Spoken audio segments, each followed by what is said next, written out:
She's not dead! The words shattered the funeral's silence like thunder through glass. Noah Grant, a broken single father in a borrowed coat, crashed through the crowd of millionaires and mourners, his son clinging to his hand. The golden casket gleamed in the rain. Security moved to tackle him, but Noah's voice cut deeper. Her pulse is still there. She was poisoned. The billionaire's husband went pale. Because some secrets aren't meant to surface, but Noah Grant had just unearthed them all. If you're watching this story unfold, drop a comment with your city below. I want to see how far this incredible tale travels across the world. Stay until the end, because what happens next will leave you speechless. The rain that fell over Riverside Cemetery that October afternoon wasn't the dramatic kind you see in movies. No thunder, no lightning splitting the sky. It was soft and persistent, the kind that soaked into your bones without you noticing until you were already shivering. The kind that made everything look gray and final. Noah Grant stood at the cemetery gates, his worn work boots ankle-deep in mud, his son Eli's small hand gripping his own like a lifeline. The boy was 7 years old, with dark hair that stuck to his forehead and eyes too old for his age, eyes that had seen his mother lowered into similar ground just 2 years prior. "Dad, we shouldn't be here," Eli whispered, tugging on Noah's coat. The fabric was threadbare at the elbows, patched with duct tape on one shoulder. It had been his father's coat once, back when his father had been somebody, back before everything fell apart. "I know, buddy," Noah murmured, his jaw tight. "But sometimes we have to do things even when they scare us." Through the cemetery gates, beneath white funeral tents that snapped in the wind, the city's elite had gathered.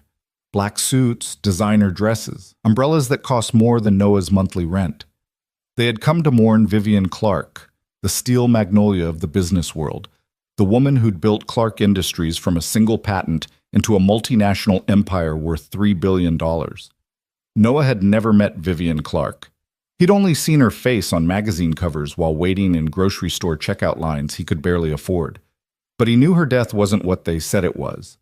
Because 3 days ago, Noah had been cleaning the executive floor of Clark Tower, his night shift as a janitor, the only work he could find after losing his paramedic license. And he'd heard something he wasn't supposed to hear. The memory played in his mind like a film reel he couldn't stop. He'd been emptying trash cans in the executive bathroom when voices drifted through the ventilation grate. 2 men, speaking in hushed, urgent tones. "The toxin is undetectable," the first voice said. "Clinical, cold. It mimics cardiac arrest perfectly. Even the autopsy won't find anything unusual. Her medical history supports sudden heart failure." "And you're certain she'll appear dead?" The second voice was smoother, more refined. Noah would later recognize it as Richard Clark, Vivian's husband of 15 years. "For approximately 48 hours, yes. The compound induces a death-like state, suspended animation, essentially. But if she's buried during that window..." The doctor's voice trailed off, but the implication hung in the air like poison itself. "Then we proceed as planned. The funeral is set for Friday. By Saturday evening, my dear wife will be nothing but a memory, and Clark Industries will be mine." Noah had frozen, his hand still gripping an empty coffee cup that someone had tossed toward the trash and missed. His heart had hammered so hard he was sure they'd hear it through the walls. "What about the son?" the doctor asked. "Richard, if this goes wrong, it won't. You've been paid enough to ensure that. Besides, who's going to question the grief-stricken husband? I've already played my part perfectly. The concerned spouse who tried everything to save his dying wife. The media loves a tragic love story." Laughter, cold and hollow. Noah had stood there for what felt like hours after they left, his mind racing. He should call the police, he should tell someone. But who would believe him? A disgraced former paramedic with a record of emotional instability after his wife's death? A janitor with barely $2 to his name? They'd laugh him out of the station. Or worse, they'd arrest him for harassment, for making false claims against one of the city's most powerful men. But he couldn't just do nothing. Because if he was right, if Vivian Clark was going to be buried alive, then in 48 hours a woman would wake up 6 feet under, screaming into satin and darkness until the air ran out. So now he stood at the cemetery gates, watching the funeral proceed, his former medical kit tucked under his coat. The kit he'd kept even after they'd taken his license. The kit that held one small vial of universal toxin neutralizer, an experimental compound he'd helped develop during his residency, before everything fell apart. Mr. Grant. Noah turned to find Father Matthews approaching, the elderly priest who'd presided over Sarah's funeral 2 years ago. The old man's face was lined with concern, his robes dark with rain. "Father," Noah said quietly, "I need to ask you something. Is there any way to stop a burial? Legally, I mean. If someone had reason to believe the deceased wasn't actually dead?" Father Matthew's eyebrows rose. "Noah, what's this about?" Noah's hand tightened around Eli's. "I can't explain, but I need to know.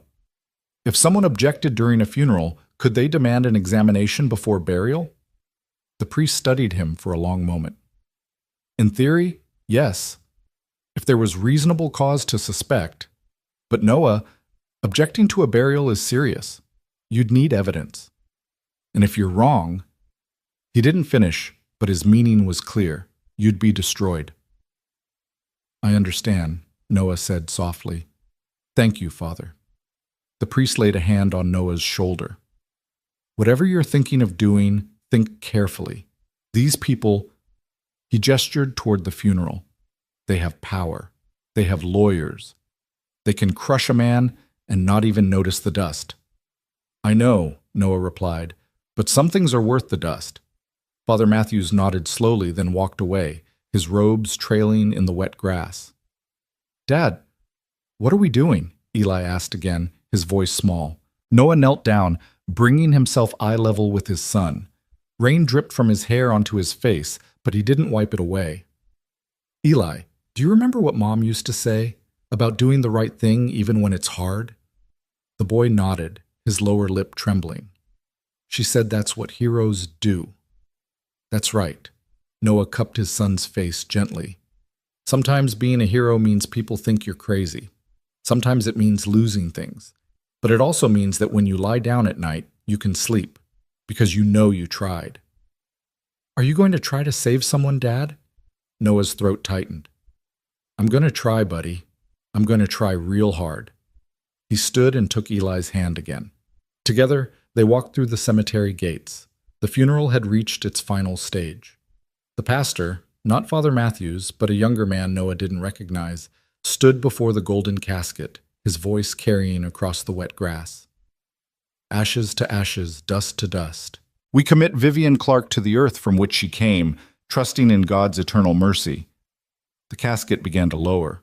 Noah's heart jackhammered in his chest. This was it. The moment where he either saved a life or destroyed his own. There was no middle ground, no safe path. He thought of Sarah, his wife, dying in his arms after the car accident, how he'd performed CPR for 40 minutes straight, refusing to give up even when the paramedics arrived and told him she was gone, how they'd had to physically pull him away, and how he'd screamed and fought, and how later, during the investigation, they'd called his behavior unstable and dangerous, and used it as one more reason to strip his license. He thought of the nights after, when Eli would wake up crying and Noah would hold him, whispering promises he didn't know if he could keep, promises that things would get better, that they'd be okay. He thought of every time he'd let fear stop him. Every time he'd chosen safety over risk, silence over speaking up. Not this time. "Stop!" Noah's voice cut across the cemetery like a gunshot. Heads whipped around. The casket jerked to a halt, suspended halfway into the grave by mechanical pulleys. "Don't bury her," Noah shouted, pushing through the crowd. People stumbled aside, their faces registering shock, then disgust, as they took in his stained work pants, his patched coat, the desperation in his eyes. "She's not dead. You have to stop the burial." "Security!" A man's voice rang out. Richard Clark, standing at the head of the grave in a perfectly tailored black suit, his face a mask of grief that cracked into fury. "Get this man out of here. Now!" Two large men in dark suits moved toward Noah with practiced efficiency, but Noah was faster, driven by adrenaline and desperation. He ducked under one guard's reaching arm and stumbled forward, dropping to his knees beside the half-lowered casket. "Please." He looked up at the crowd of stunned faces. "Please, just listen. My name is Noah Grant. I'm a former paramedic. And I have reason to believe Vivian Clark is not dead. She's been poisoned with a compound that mimics death. The crowd erupted into chaos. Voices overlapped. He's insane. Who let him in? Call the police. This is disgraceful. Silence. The voice that cut through the noise was female, sharp as a blade, aged but strong. An elderly woman stepped forward from the front row of mourners, leaning heavily on a silver-handled cane. She was small and bird-like, dressed in black with a mourning veil pushed back from her face. Her eyes, though red-rimmed with tears, were fierce and intelligent. "Let the man speak," she commanded. "Aunt Margaret, you can't possibly—" Richard Clark began. "I said let him speak." Margaret Clark. Noah recognized her now from business magazines. Vivian's aunt and the original founder of Clark Industries fixed her nephew-in-law with a glare that could freeze hell. "Vivian was my only niece. If there is even the slightest possibility that she lives, we will investigate it. The dead can wait. The living cannot." The security guards hesitated, looking to Richard for guidance. But Margaret's authority, even in her 80s, was absolute. She had built the company Vivian expanded. She was the matriarch, and in this moment, her word was law.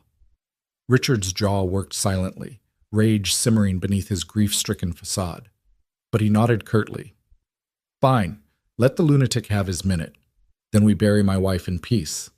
Margaret turned to Noah, who was still on his knees in the mud, his son now visible behind him, being held back by a kinder-looking guard. "Young man, you have 60 seconds. Use them wisely." Noah's hands shook as he reached for his medical kit, but his voice was steady. 3 days ago, I overheard a conversation in Clark Tower. A doctor and another man discussing a toxin, a compound that induces a death-like state for approximately 48 hours. The symptoms would be indistinguishable from cardiac arrest, but the victim remains alive in suspended animation until the compound wears off or is neutralized. "Preposterous," someone in the crowd muttered.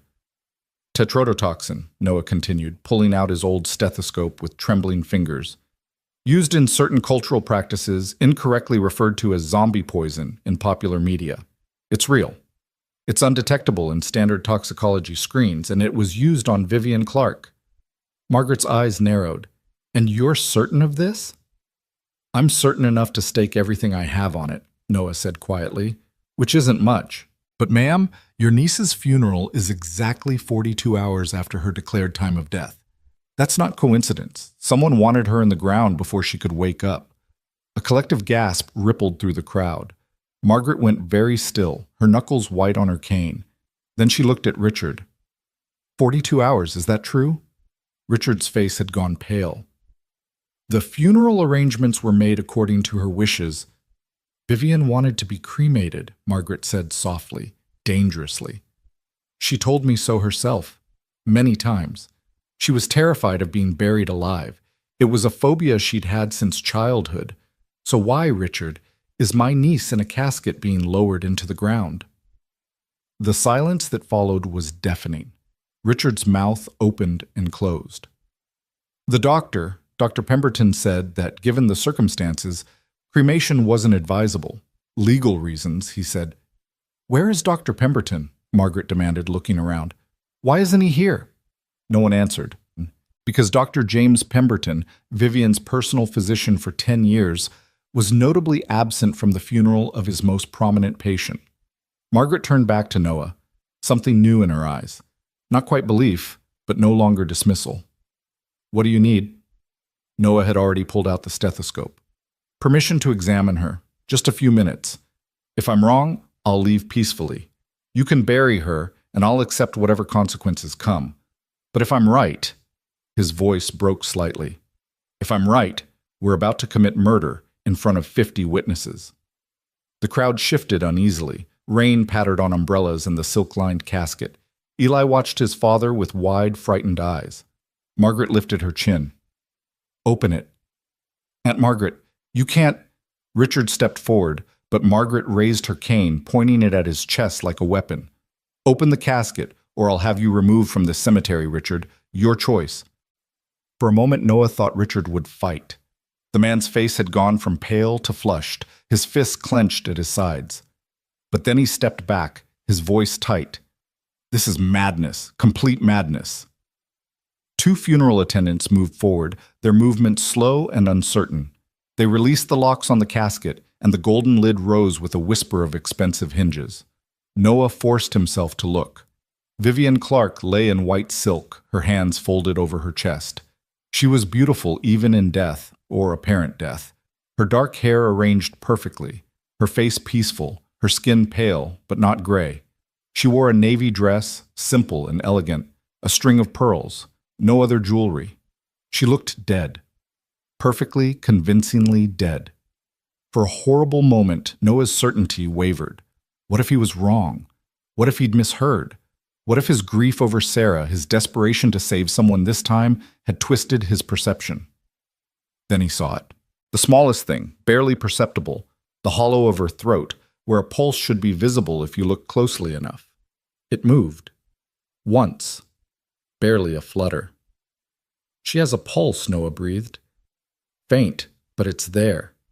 He placed the stethoscope against her chest, his hand surprisingly steady now that he was working, falling back into the medical training that had once been his entire identity. At first he heard nothing, just silence and the rain and his own heartbeat thundering in his ears. Then, there. So soft it was almost imperceptible. A heartbeat. One every 10 seconds. Barely sustaining life, but sustaining it nonetheless. Dear God, Noah whispered. She's alive. She's really alive. Margaret swayed, and someone caught her arm. The crowd pressed closer, a mix of horror and fascination on their faces. You're lying, Richard's voice cracked like a whip. This is a scam. He's trying to... Be quiet, Richard. Margaret's voice was ice. What does she need, young man? Noah was already pulling out the small vial from his kit. His hands shook as he uncapped it. This is a universal toxin neutralizer.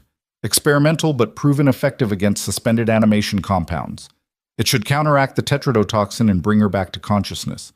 But I need to administer it orally, and I need her head elevated. Do it, Margaret commanded. If she dies because of this lunatic, Richard began. Then she dies, Margaret snapped. But at least we'll know we tried. Gentlemen, help him position her.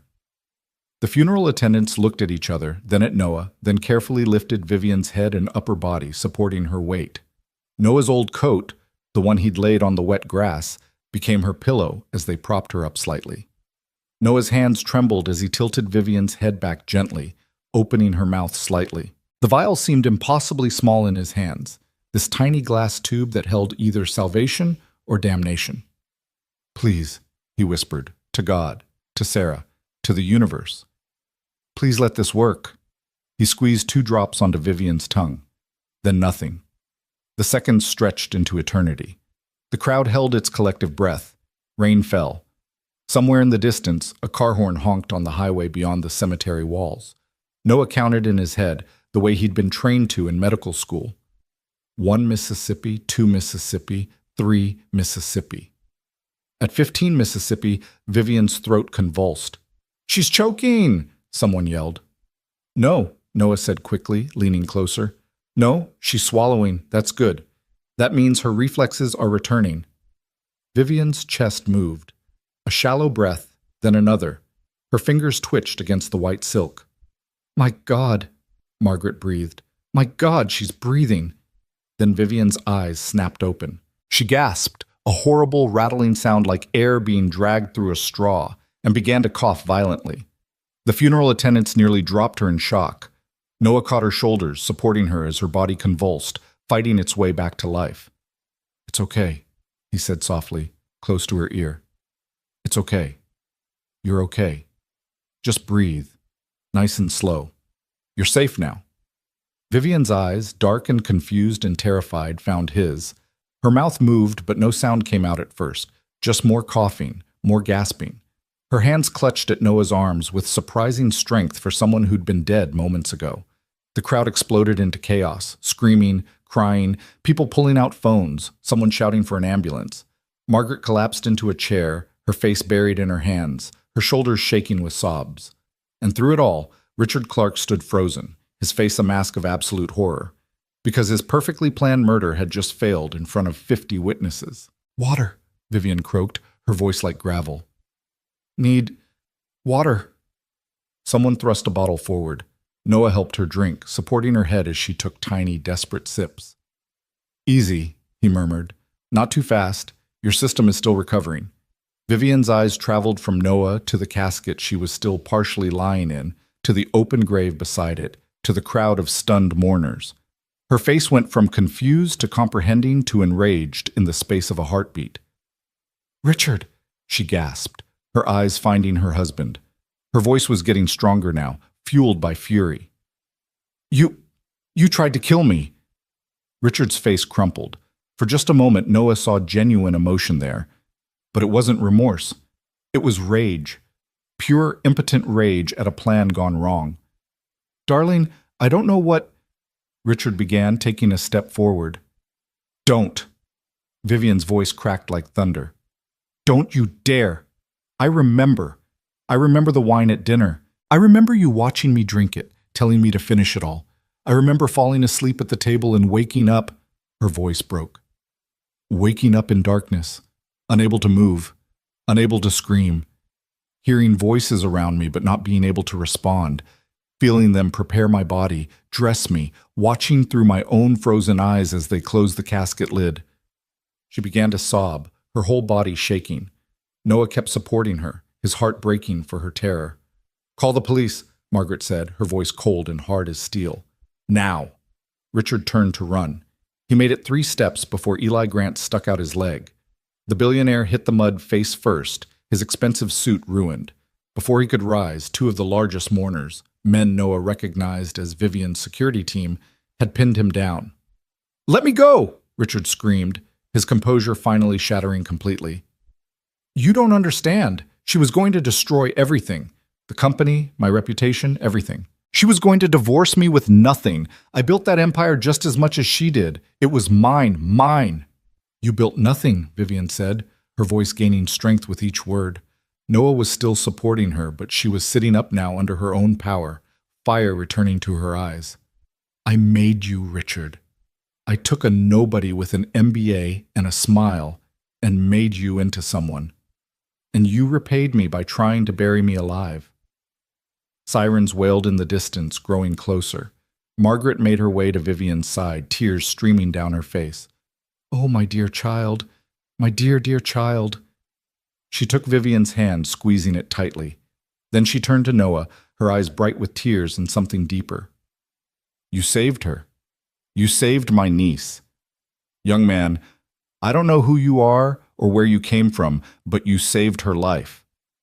Noah shook his head slowly, suddenly aware of how exhausted he was, how his legs were shaking, how close he'd come to losing everything.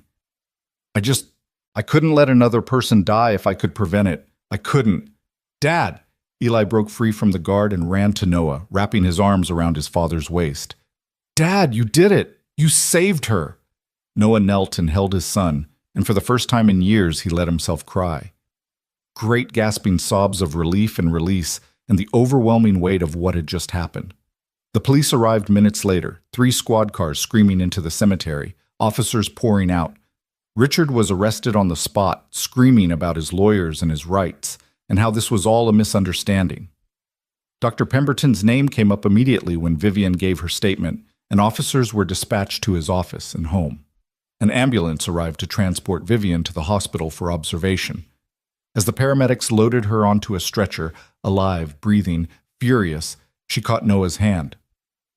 "What's your name?" she asked. "Noah Grant, ma'am." "Noah Grant." She said it like a prayer, like a promise. "I'm going to remember that name. I'm going to remember what you did today." "I just did what anyone would." "No." Her grip tightened. "No, you didn't. You did what almost no one would. You risked everything, your reputation, your freedom, your safety, to save someone you didn't know. That's not ordinary. That's extraordinary." Then they took her away, the ambulance lights flashing red and blue against the gray sky. As the crowd dispersed, some people stopped to shake Noah's hand or pat his shoulder. Others avoided eye contact, perhaps ashamed that they dismissed him as a lunatic. Margaret stayed the longest, standing with Noah and Eli in the rain. "Where do you live, Mr. Grant?" she asked. "South Side," Noah answered. "The Riverside Apartments." Margaret's lips pressed into a thin line. She knew that building. Everyone in the city did. It was one step above condemned, a place where people went when they'd run out of other options.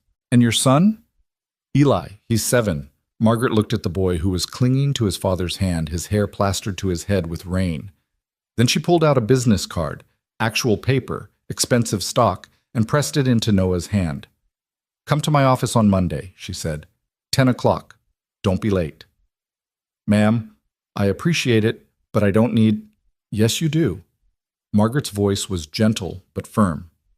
You need quite a lot, Mr. Grant, and you're going to let me help you because that's what we do for people who save our family. We take care of them. Understood? Noah's throat worked. He nodded, not trusting his voice. Margaret smiled, the first real smile Noah had seen from anyone all day. Good. Now take your boy home and get warm. And Mr. Grant, thank you. From the bottom of my heart, thank you. She walked away, leaning on her cane, her back straight despite the rain. Noah and Eli stood alone in the cemetery as workers began to fill in the empty grave. The golden casket sat abandoned beside it, empty now, its silk lining stained with mud. Dad? Eli said quietly. Yeah, buddy? Is Miss Clark really going to be okay? Noah squeezed his son's hand. I think so. She's strong, and she's got people who love her. Like Mom was strong? Noah's chest tightened. Yeah, like Mom. But you couldn't save Mom. It wasn't an accusation, just a fact. Noah knelt in the mud one more time, not caring about his already ruined pants. No, buddy, I couldn't save Mom, and that's going to hurt for a long time, maybe forever. But you know what? Today, I saved someone else's mom, someone else's aunt, someone else's loved one, and that matters too. Eli thought about this for a moment, then nodded. Mom would be proud. Yeah, Noah whispered, pulling his son close. Yeah, I think she would be. They walked home through the rain, hand in hand, neither of them knowing that this was just the beginning, that the funeral Noah stopped would start a chain of events that would change both their lives forever, that the woman he saved would become the family they'd lost, that the risk he took would be repaid 1,000 times over. All Noah knew in that moment was that he'd done the right thing. He'd listened to his instincts. He'd stood up when everyone else sat down. He'd spoken when everyone else was silent. And for the first time since Sarah died, as he walked through the rain with his son's hand in his, Noah Grant felt like himself again. The apartment was exactly as they'd left it that morning, small, cold, and smelling faintly of mildew that no amount of cleaning could eliminate. Noah locked the door behind them, the chain rattling in its track, while Eli kicked off his muddy shoes and headed straight for the bathroom. The boy knew the routine by now. Wash up, change into dry clothes, pretend everything was normal. Noah stood in the narrow hallway, his wet coat dripping onto linoleum that was already warped and stained. His hands were shaking now that the adrenaline had worn off, leaving behind a hollowness in his chest that felt like hunger but wasn't. He peeled off the coat and hung it on the hook by the door, where it would probably stay damp until he wore it again tomorrow. Through the thin walls, he could hear Mrs. Chen next door watching her television too loud, and upstairs, the Rodriguez baby was crying again. Normal sounds. Life continuing as if the world hadn't just tilted on its axis. Noah walked to the kitchen, 3 steps from the hallway, and filled the kettle with tap water. The metal was dented on one side from when he dropped it last month, and the handle was wrapped with electrical tape, but it still worked. Most things in his life were like that now, broken but functional, held together with tape and willpower. Dad? Eli appeared in the doorway, wearing his dinosaur pajamas that were getting too small, the cuffs barely reaching his ankles now. Are we in trouble? Noah set the kettle on the stove, turning the gas on with a click and whoosh of blue flame. What do you mean, buddy? You said that man, Mr. Clark, he tried to kill his wife, and you stopped him, but you also said those people have lawyers and power and stuff. Eli's voice was small, worried. Can they hurt us? Noah's chest tightened. His son was 7 years old and already understood too much about how the world worked, about power and consequences, and the way justice bent for people with money. No child should know those things yet. He knelt down, bringing himself eye level with Eli. The kitchen floor was cold through his wet pants. Come here. Eli walked into his arms, and Noah held him tight, breathing in the scent of his son's hair, baby shampoo and rain, and something uniquely Eli. "The truth is, I don't know what happens next," Noah said quietly, "but I do know that we did the right thing today. And sometimes, buddy, that's all we can control. Not what other people do to us, but what we choose to do ourselves." "Mom used to say that," Eli whispered against his shoulder. "She did, and she was right." Noah pulled back, smoothing Eli's hair. "But I also think that lady, Mrs. Clark, and her aunt, they seemed like good people. They seemed grateful, so maybe, just maybe, we're going to be okay." Eli nodded, but his eyes were still worried. "Can we have hot chocolate?" "Yeah, we can have hot chocolate." They only had one packet left in the cupboard, the cheap kind that never quite mixed right and always left powder at the bottom of the cup. Noah split it between two mugs, adding hot water and stirring until his wrist ached. Eli sat at the small table, scarred and wobbling on one leg that Noah had propped up with folded cardboard, and wrapped his hands around his mug. "Tell me about Mom," Eli said suddenly. Noah looked up from his own mug, surprised. They didn't talk about Sarah often anymore. It hurt too much, like pressing on a bruise that never quite healed. "What do you want to know?" "Tell me about when you saved someone. Before Mom died. When you were still a paramedic." Noah sat down across from his son, the chair creaking under his weight. Outside, the rain had picked up again, drumming against the window that didn't quite close all the way, letting in a draft that made the curtains move like breathing. "There were a lot of people," Noah said slowly. "That was my job, going out on calls, helping people who were hurt or sick. But tell me about one. One person you saved who really mattered." Noah thought back, sifting through memories that felt like they belonged to someone else's life. Finally, one surfaced, clear and vivid. "There was a little girl," he said. "About your age, actually, 7 years old. Her name was Maya. She had fallen through ice while skating on a pond. This was back in January, maybe 3 years ago. By the time we got there, she'd been under for almost 5 minutes. Eli leaned forward, his hot chocolate forgotten. "What happened?" "We pulled her out, but she wasn't breathing. No pulse. Her lips were blue, and her skin was so cold it was almost gray." Noah could still remember it perfectly. The weight of the child's body, limp and lifeless, her wet hair plastered to her face. "Everyone thought she was gone. Even my partner said we should call it. But something in me just couldn't give up." "Like today," Eli said softly. "Like today," Noah agreed. "So I kept doing CPR. I kept breathing for her, kept pumping her chest, kept talking to her even though she couldn't hear me. And after 7 minutes, 7 minutes, Eli, which is forever in emergency medicine, she coughed. Water came out of her mouth, and she coughed, and then she was breathing on her own." "You saved her." "I saved her." Noah smiled, the memory warming him more than the hot chocolate. "I saw her about a year later, actually, at the grocery store. She was with her mom, and she was laughing about something, just this normal, happy kid. Her mom recognized me and started crying right there in the cereal aisle. She said Maya was in 2nd grade and loved soccer and had just lost her first tooth." "Did it make you feel good, saving her?" Noah considered the question. "It made me feel like I was doing what I was meant to do. Like all the training, all the hard work, all the times I came home exhausted and covered in other people's blood. It all meant something. Because Maya got to grow up. She got to lose teeth and play soccer and be a normal kid." "And that's how you felt today? When you saved Mrs. Clark?" "Yeah, buddy, that's exactly how I felt." Eli was quiet for a moment, stirring his hot chocolate with his finger, which normally Noah would have scolded him for, but didn't tonight. Finally, the boy said, "I'm proud of you, Dad." Noah's throat closed up. He reached across the table and squeezed Eli's hand. "I'm proud of you, too. You know why?" "Why?" "Because when I needed to get to that funeral, you came with me even though you were scared. You held my hand. And when that man tried to run, you stopped him. You were brave, Eli, just like your mom." Eli's eyes filled with tears. "I miss her." "Me too, every day." They finished their hot chocolate in comfortable silence, the rain providing a steady backdrop.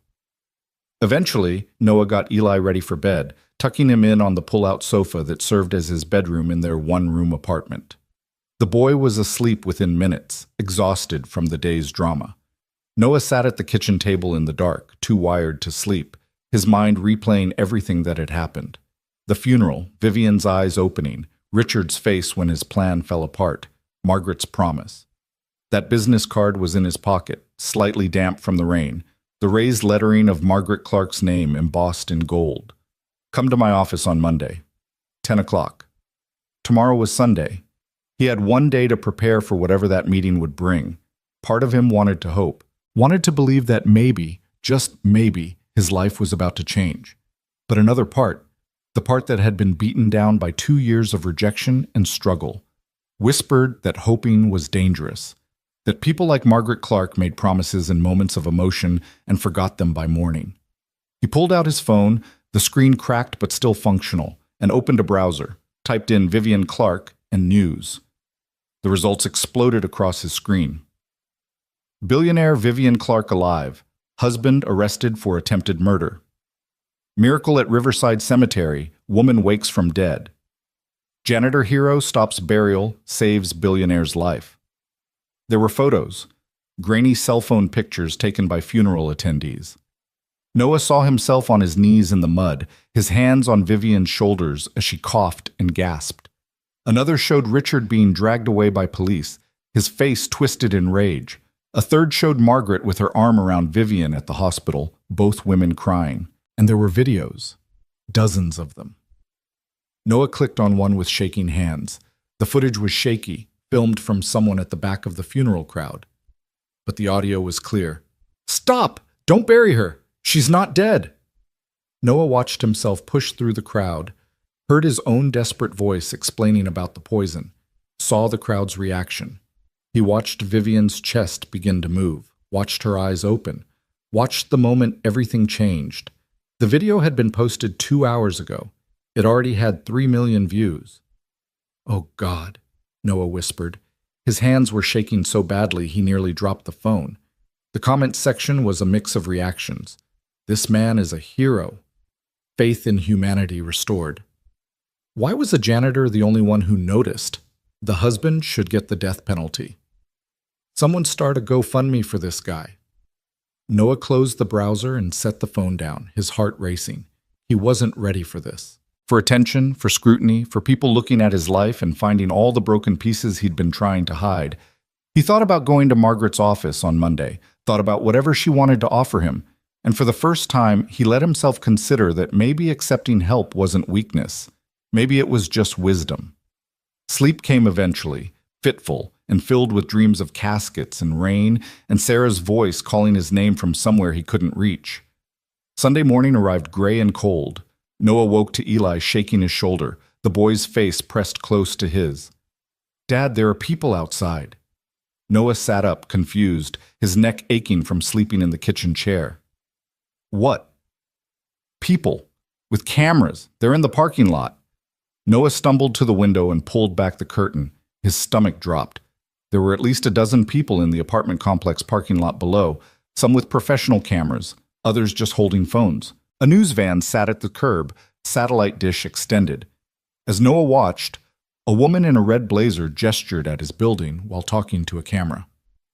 "How did they find us?" Noah breathed. His phone, sitting on the table, began to ring. Unknown number. He declined it. Immediately it rang again. Another unknown number, then another. "Dad, what's happening?" Noah moved away from the window, his mind racing. "Get dressed, buddy. Jeans and your good shirt. We're going out." "But the people—" "Back door. We'll use the back stairs." While Eli changed, Noah threw on clean clothes. His only pair of jeans that didn't have holes, a button-down shirt that was slightly too big because he'd lost weight over the past year. He found his old wallet, mostly empty except for $11 and Sarah's photo. The business card went in his pocket. They made it down the back stairs without being spotted, emerging into the alley behind the apartment complex. Noah held Eli's hand as they walked quickly away from the building, keeping to side streets, avoiding the main roads where news vans might be cruising. "Where are we going?" Eli asked, nearly jogging to keep up with Noah's longer stride. "Somewhere safe. Somewhere quiet." They ended up at St. Michael's Church, the small Catholic parish where Sarah's funeral had been held. Father Matthews was just finishing morning mass when they slipped into the back pew. The elderly priest noticed them immediately, and after the handful of congregants had left, he approached with concern in his eyes. "Noah, Eli, I saw the news." "Everyone saw the news," Noah said quietly. "Father, I need to ask you something. Is there somewhere we can stay just for today? The reporters found our apartment." Father Matthews didn't hesitate. "The rectory has a spare room. You're welcome to it. But Noah, you know this isn't going to go away, right? What you did, saving that woman, it's incredible. People want to hear your story." "I don't want to tell it. I just want to go back to normal." The priest sat down in the pew beside them, his robes rustling. "I understand, but sometimes God has different plans. Sometimes he puts us in positions we didn't ask for because we're the only ones who can handle them." "I can barely handle my own life right now," Noah said, his voice cracking slightly. "How am I supposed to handle this?" "You do what you did yesterday. You put one foot in front of the other. You do the next right thing." Father Matthews smiled gently. "And you accept help when it's offered. Pride is a sin, you know." "So I've heard." The priest stood, his knees cracking. "Come, let's get you both some breakfast. Mrs. Rodriguez made enough tamales to feed an army." The rectory was warm and smelled like coffee and cinnamon. Mrs. Rodriguez, the priest's housekeeper, not related to Noah's upstairs neighbors, fussed over Eli, piling his plate high with food while Noah sat at the kitchen table and tried not to think about what Monday would bring. His phone kept ringing. Noah finally turned it off. "You should check your messages, though," Father Matthews suggested, nursing his own coffee. "Some might be important." Reluctantly, Noah powered the phone back on and opened his voicemail. 53 new messages. He started listening, deleting most after the first few seconds. Reporters, podcasters, someone wanting him to sell his story. Then one made him pause. "Mr. Grant, this is Jennifer Wu from Clark Industries. I'm calling on behalf of Margaret Clark. She wanted me to inform you that your meeting tomorrow has been moved to a secure location due to media attention. A car will pick you up at your apartment at 9:30 a.m. If this number is still active, please text back to confirm. Thank you." "Thank you, guys." Noah replayed it twice, then looked at Father Matthews. "They sent a car. Then you should probably be home to meet it." "What if the reporters are still there?" The priest smiled. "Then you walk past them with your head up. You don't owe them your story, Noah, but you do owe that woman's family your time, after what they promised you." Noah knew he was right. He texted back a simple confirmation. "I'll be there." They spent the rest of Sunday at the church.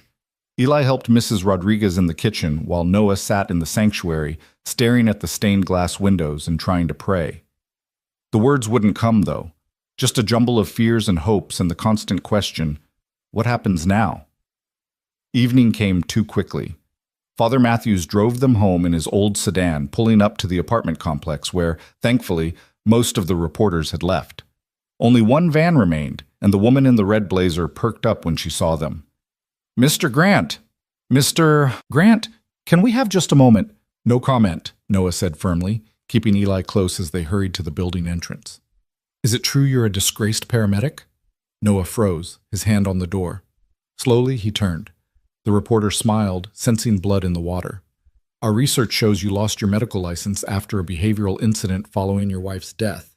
Some are questioning whether you're really a hero or just someone with a savior complex who got lucky." Noah's jaw clenched. Beside him, Eli's hand tightened on his. "I saved a woman's life yesterday. Whether that makes me a hero isn't for me to decide, but it definitely makes me someone who showed up when no one else would." He pulled Eli inside before the reporter could respond, the door slamming shut behind them with satisfying finality. "What did she mean?" Eli asked as they climbed the stairs. "About you being disgraced?" Noah sighed. They'd reached their floor, the familiar hallway with its flickering fluorescent light and stained carpet. "When Mom died, I was very upset. I acted in ways that scared some people, and because of that, they took away my license to be a paramedic. They said I wasn't stable enough to help people anymore." "But you helped Mrs. Clark." I did. But that doesn't mean everyone will believe in me again, buddy. Some people will always see the mistakes instead of what comes after. That's stupid. Despite everything, Noah smiled. Yeah, it kind of is. That night, Noah couldn't sleep. He lay on his makeshift bed, couch cushions on the floor, and stared at the ceiling, watching the play of headlights from the street below. Tomorrow morning, a car would come. Margaret Clark would offer him something. His life would change one way or another. Part of him was terrified, but another part, the part that had rushed into that cemetery, that had trusted his instincts, that had refused to let another person die, that part was ready. At 8:30 Monday morning, Noah had Eli dressed and fed and ready for school.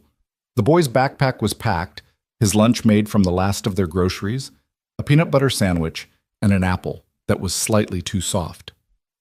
Are you going to be okay? Eli asked, his eyes worried. I'm going to be fine. You go to school, focus on your work, and I'll pick you up at 3 like always. But what if the car is a trick? What if those people are mean to you? Noah knelt down, straightening Eli's collar. Then I'll leave, and we'll figure out something else. But buddy, I don't think it's a trick. I think maybe, just maybe, something good is about to happen. Eli hugged him tight. I love you, Dad. I love you too. More than anything. Mrs. Chen from next door had agreed to walk Eli to school, as she did most mornings when Noah had to work early. She appeared right on time, her kind face creasing with a smile when she saw them. You're a good boy, she told Noah in her heavily accented English, patting his arm.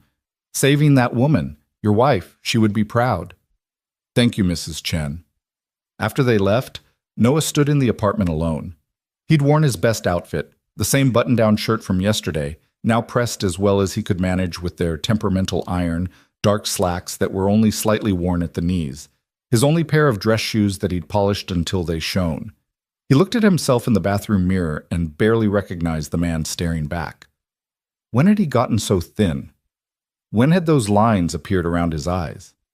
At 9:25, his phone buzzed. A text from an unknown number. Car arriving in 5 minutes. Noah grabbed his coat, not the patched one, but an older jacket that at least didn't have visible tape, and headed downstairs. The reporter's van was gone now, the parking lot empty except for the usual resident vehicles and one sleek black town car that was just pulling in. A driver in a proper uniform stepped out and opened the back door.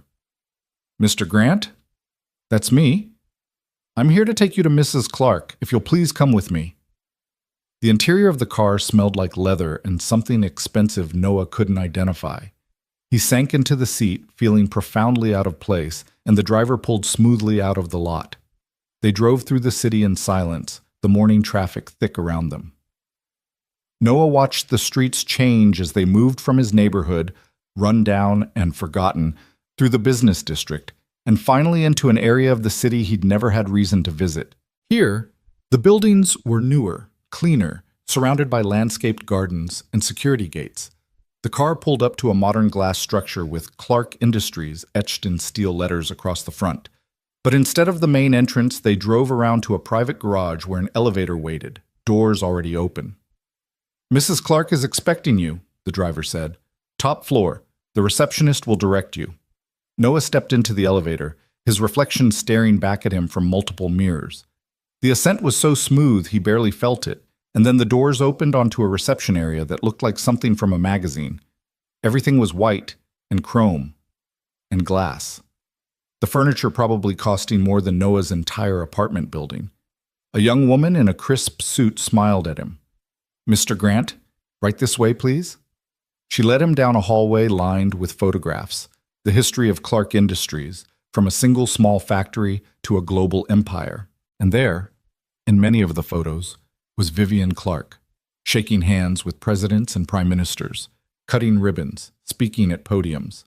The receptionist stopped at a set of double doors. They're ready for you. They? But she just smiled and opened the doors. The conference room beyond was enormous, one entire wall made of glass overlooking the city, and sitting at a long table were 3 people, Margaret Clark, stern and elegant in a black suit, a man Noah didn't recognize, perhaps a lawyer, and Vivian Clark herself. Noah stopped in the doorway, his breath catching. He'd seen Vivian wake up in a casket, had watched her cough and gasp back to life, but he hadn't really looked at her. Now, in the clear morning light, he could see her properly. She was probably in her early 50s, her dark hair shot through with gray she didn't bother to hide, her face strong rather than beautiful, her eyes sharp with intelligence. She wore a simple gray dress and pearls, and she was alive, breathing, watching him with an expression Noah couldn't quite read. "Mr. Grant," Margaret said, standing. "Please, come in. Sit down." Noah walked forward on legs that felt unsteady and took the seat they indicated across from the three of them. He felt like he was being interviewed, evaluated, judged. "How are you feeling?" he asked Vivian, because he didn't know what else to say. Her lips quirked in something that might have been a smile. "Alive. Thanks to you. The doctors said another hour in that casket, and the compound would have worn off naturally, but by then—" She didn't finish, but Noah understood. By then she would have woken 6 feet underground, alone in the darkness, and no amount of screaming would have saved her. "I'm glad I got there in time," Noah said quietly. "We all are." Margaret leaned forward, her hands folded on the table. "Mr. Grant?" "Noah, I asked you here because I believe in honoring debts. You saved my niece's life, you risked everything to do it, and I will not let that go unrewarded." "I didn't do it for a reward." "I know, that's precisely why you deserve one." Margaret glanced at the man beside her, the lawyer, Noah assumed. "We've done our research on you, Noah.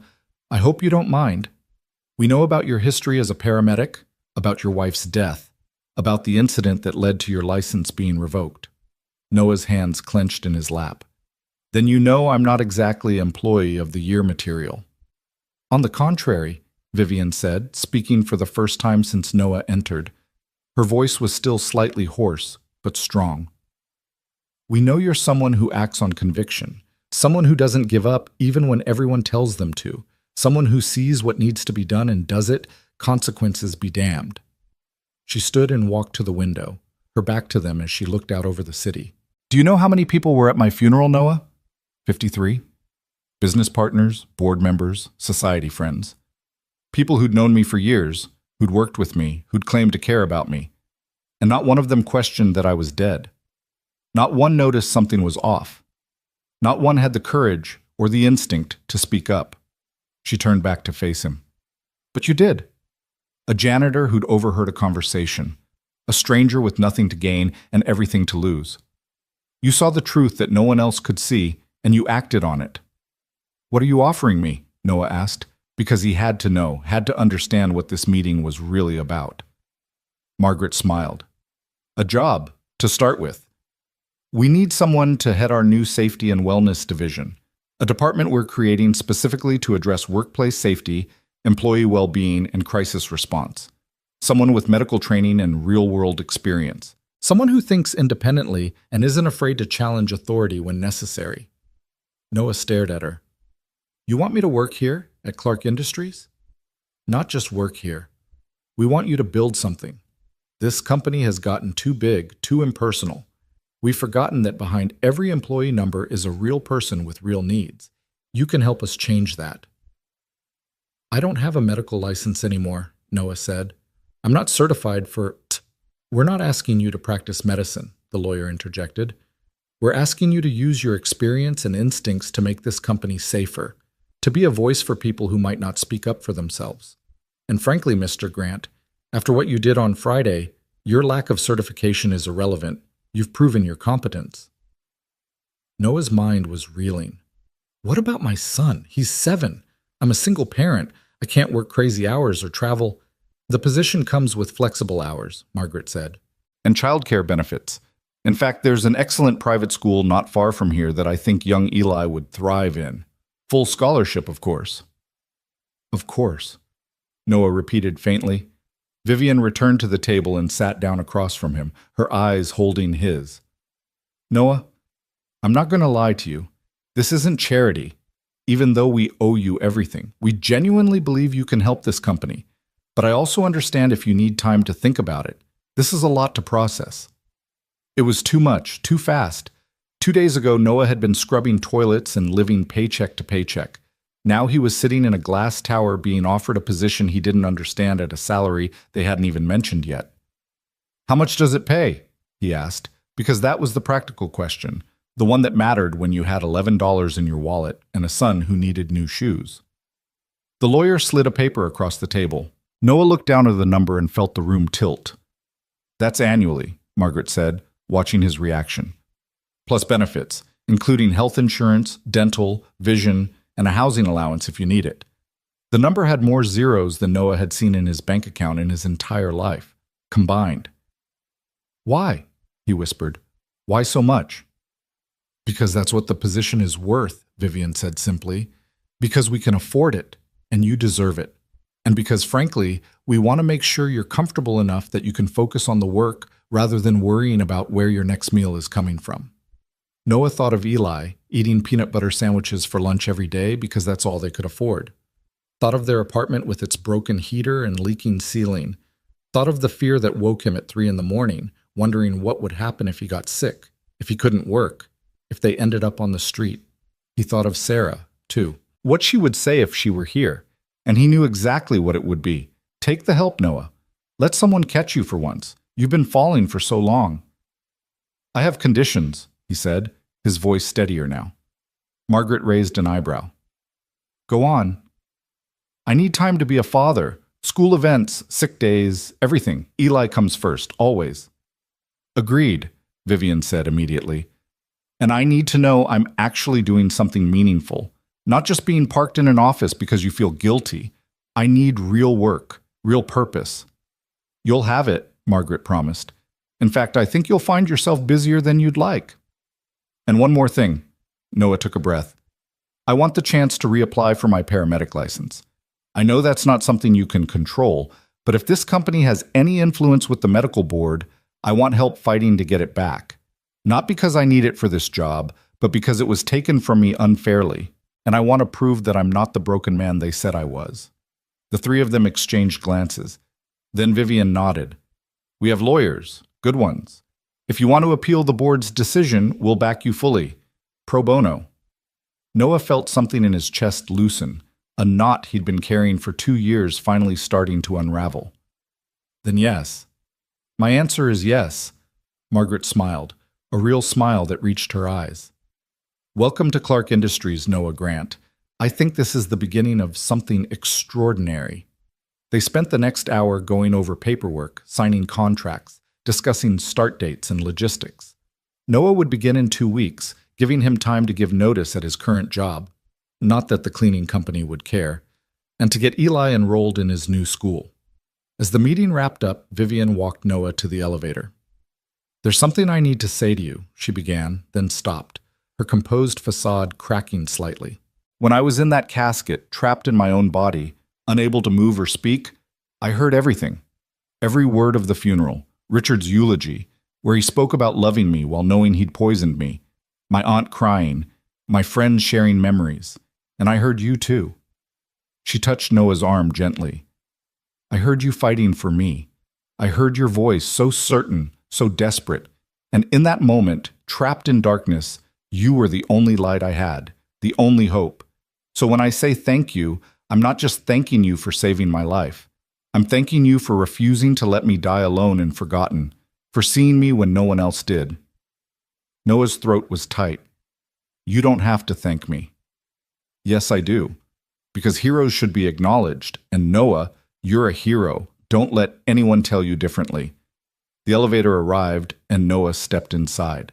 As the doors began to close, Vivian called out, "Bring Eli by sometime. I'd like to meet the boy who raised such a remarkable father." "Oh." Then the doors closed, and Noah was descending, back down to the garage, back to the waiting car, back to his life that was no longer quite his old life, and not yet his new one. The driver took him home. Noah sat in the back seat, staring at the contract in his hands, at the salary figure that still didn't seem real. In 2 weeks, he would start a new job. Eli would start a new school. They would move out of that apartment with its mildew and broken heater.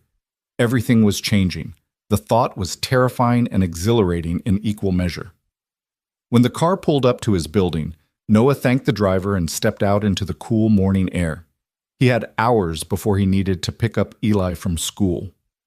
Hours to process everything that had just happened. He went upstairs, unlocked the apartment door, and stood in the middle of their small room. Soon, this would just be a memory. A chapter closed. Noah pulled out his phone and dialed a number he'd saved 2 years ago but never called. It rang 4 times before someone picked up. "Peterson and Associates? How may I help you?" "Hi," Noah said. "My name is Noah Grant, and I'd like to speak to someone about appealing a medical board decision. I understand Clark Industries has an account with your firm." There was a pause, then, "Yes, Mr. Grant.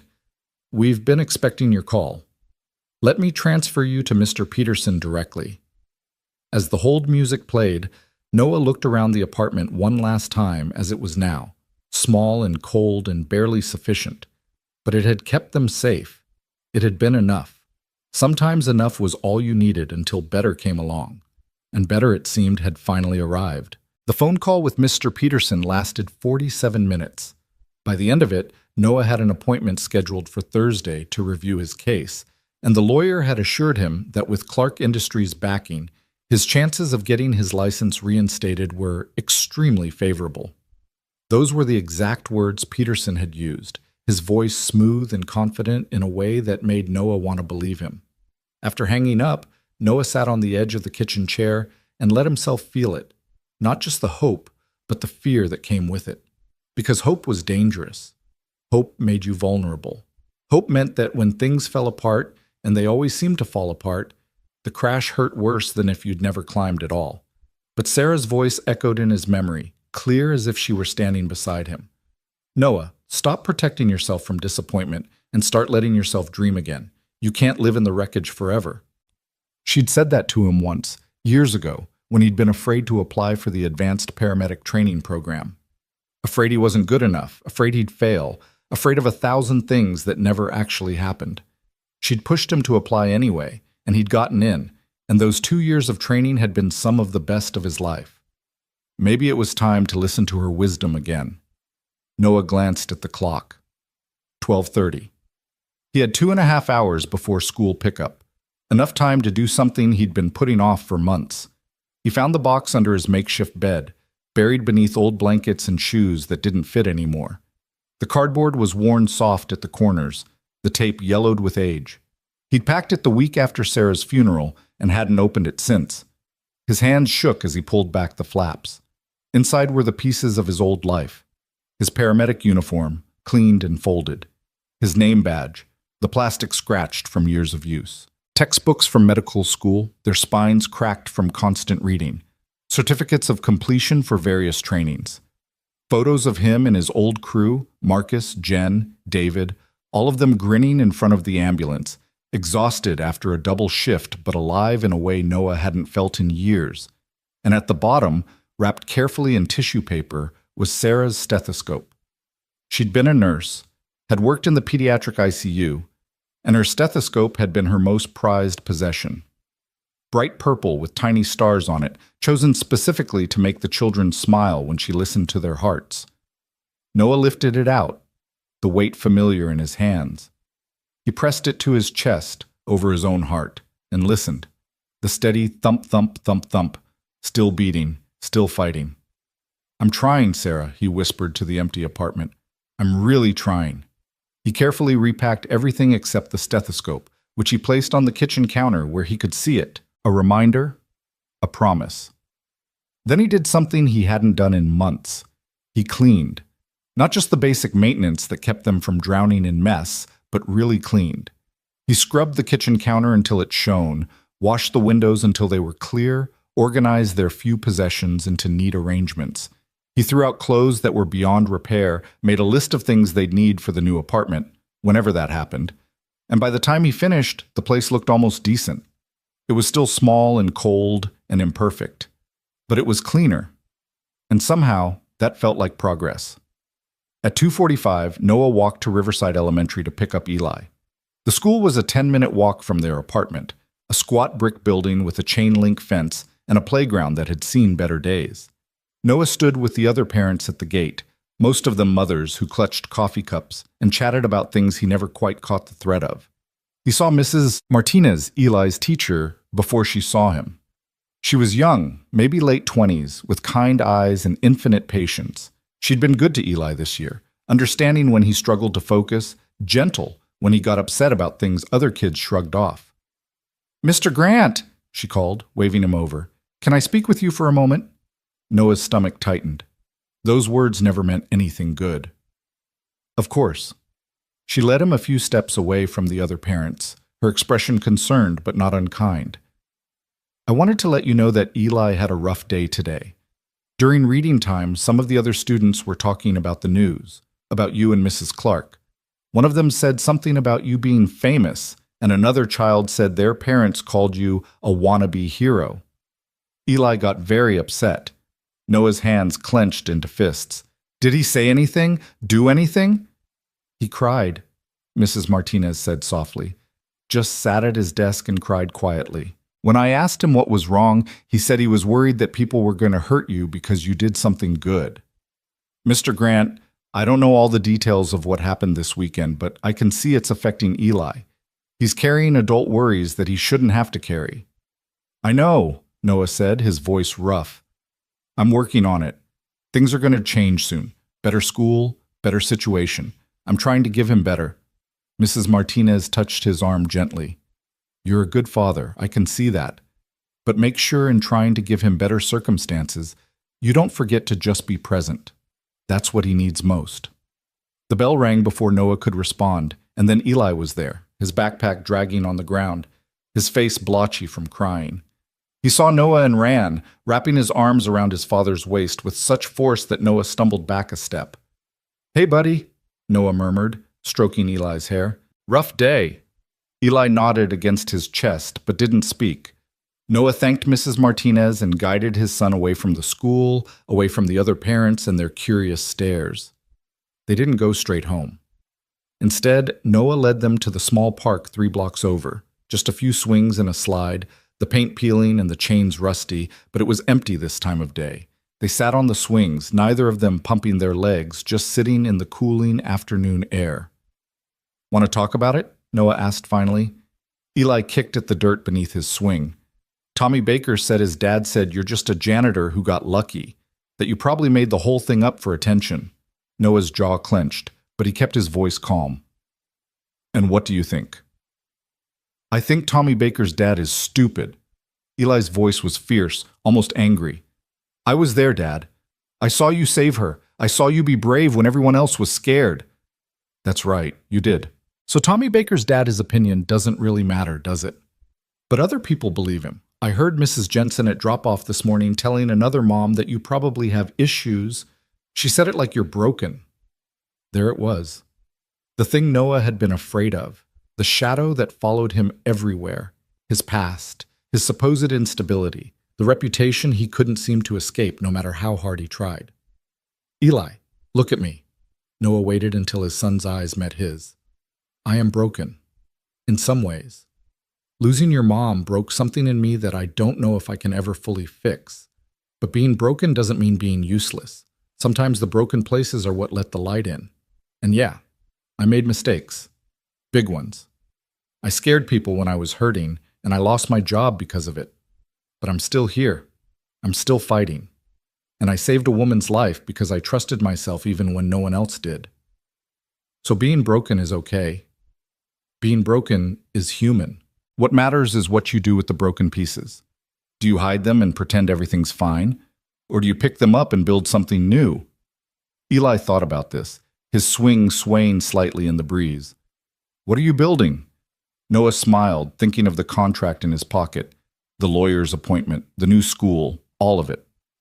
"I'm building us a better life, buddy. Starting now." "How?" "Remember Mrs. Clark, the lady I saved? She offered me a job, a real job with good pay and benefits. You're going to go to a new school, a better one. We're going to move to a better apartment. Things are going to change." Eli's eyes widened. "Really? When?" "Soon. 2 weeks until I start the new job. We can start looking at apartments this weekend." Noah hesitated, then added, I know change is scary, but this is good change. I promise. Will the new school have kids who think you're a hero?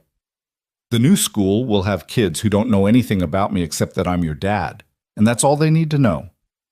They stayed at the park until the sun started to sink, painting the sky orange and pink. On the walk home, Eli's hand was warm in Noah's, and the boy chattered about what he wanted in a new apartment. His own room, he said, with space for his books and maybe a fish tank. Small dreams, but they felt enormous to Noah, who had spent so long just trying to keep them housed and fed that dreaming of anything more had seemed impossible. When they reached their building, there was an envelope taped to their door. No postage, no return address, just Noah Grant written in elegant script. Inside was a handwritten note on thick, expensive paper. Noah, thank you again for everything. I wanted you to have this before you start your new position. Consider it a signing bonus and a token of gratitude from someone whose life you saved. Use it for whatever you and Eli need. You've earned it. Vivian. Beneath the note was a check. Noah stared at the amount, his vision blurring slightly. $50,000. Dad, what is it? Eli asked, trying to peer over his arm. Noah carefully folded the check and note, his hands shaking. It's a gift. A very generous gift. How much? Enough to change everything, buddy. More than enough. That night after Eli was asleep, Noah sat at the kitchen table with his laptop, ancient and held together with more hope than hardware, and started searching for apartments. Not in their current neighborhood, but in better areas. Places with good schools nearby, playgrounds that weren't broken, streets that felt safe after dark.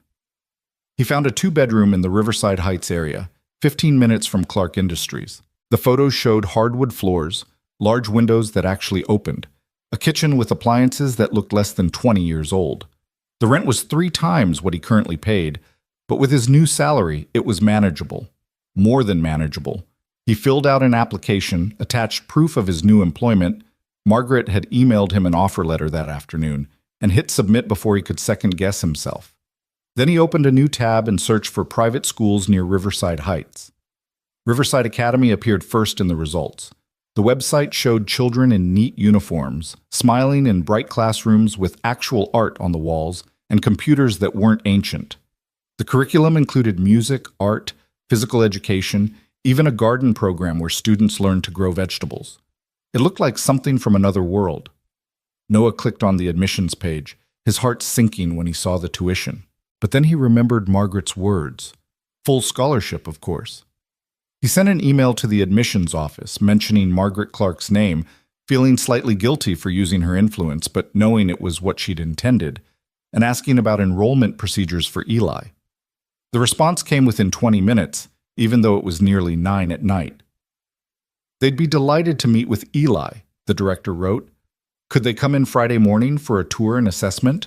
Noah stared at the email, reading it 3 times to make sure it was real. Then he typed back, "Yes, thank you. We'll be there." Thursday arrived too quickly. Noah had taken the day off from his janitorial job. Not that his supervisor cared, they barely noticed when he was there, and dressed in his best clothes again.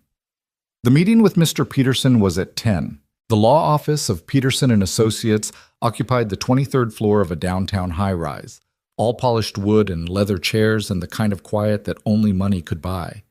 Noah felt out of place immediately, his shoes squeaking slightly on the marble floor, but the receptionist greeted him warmly, and within minutes he was ushered into Mr. Peterson's office.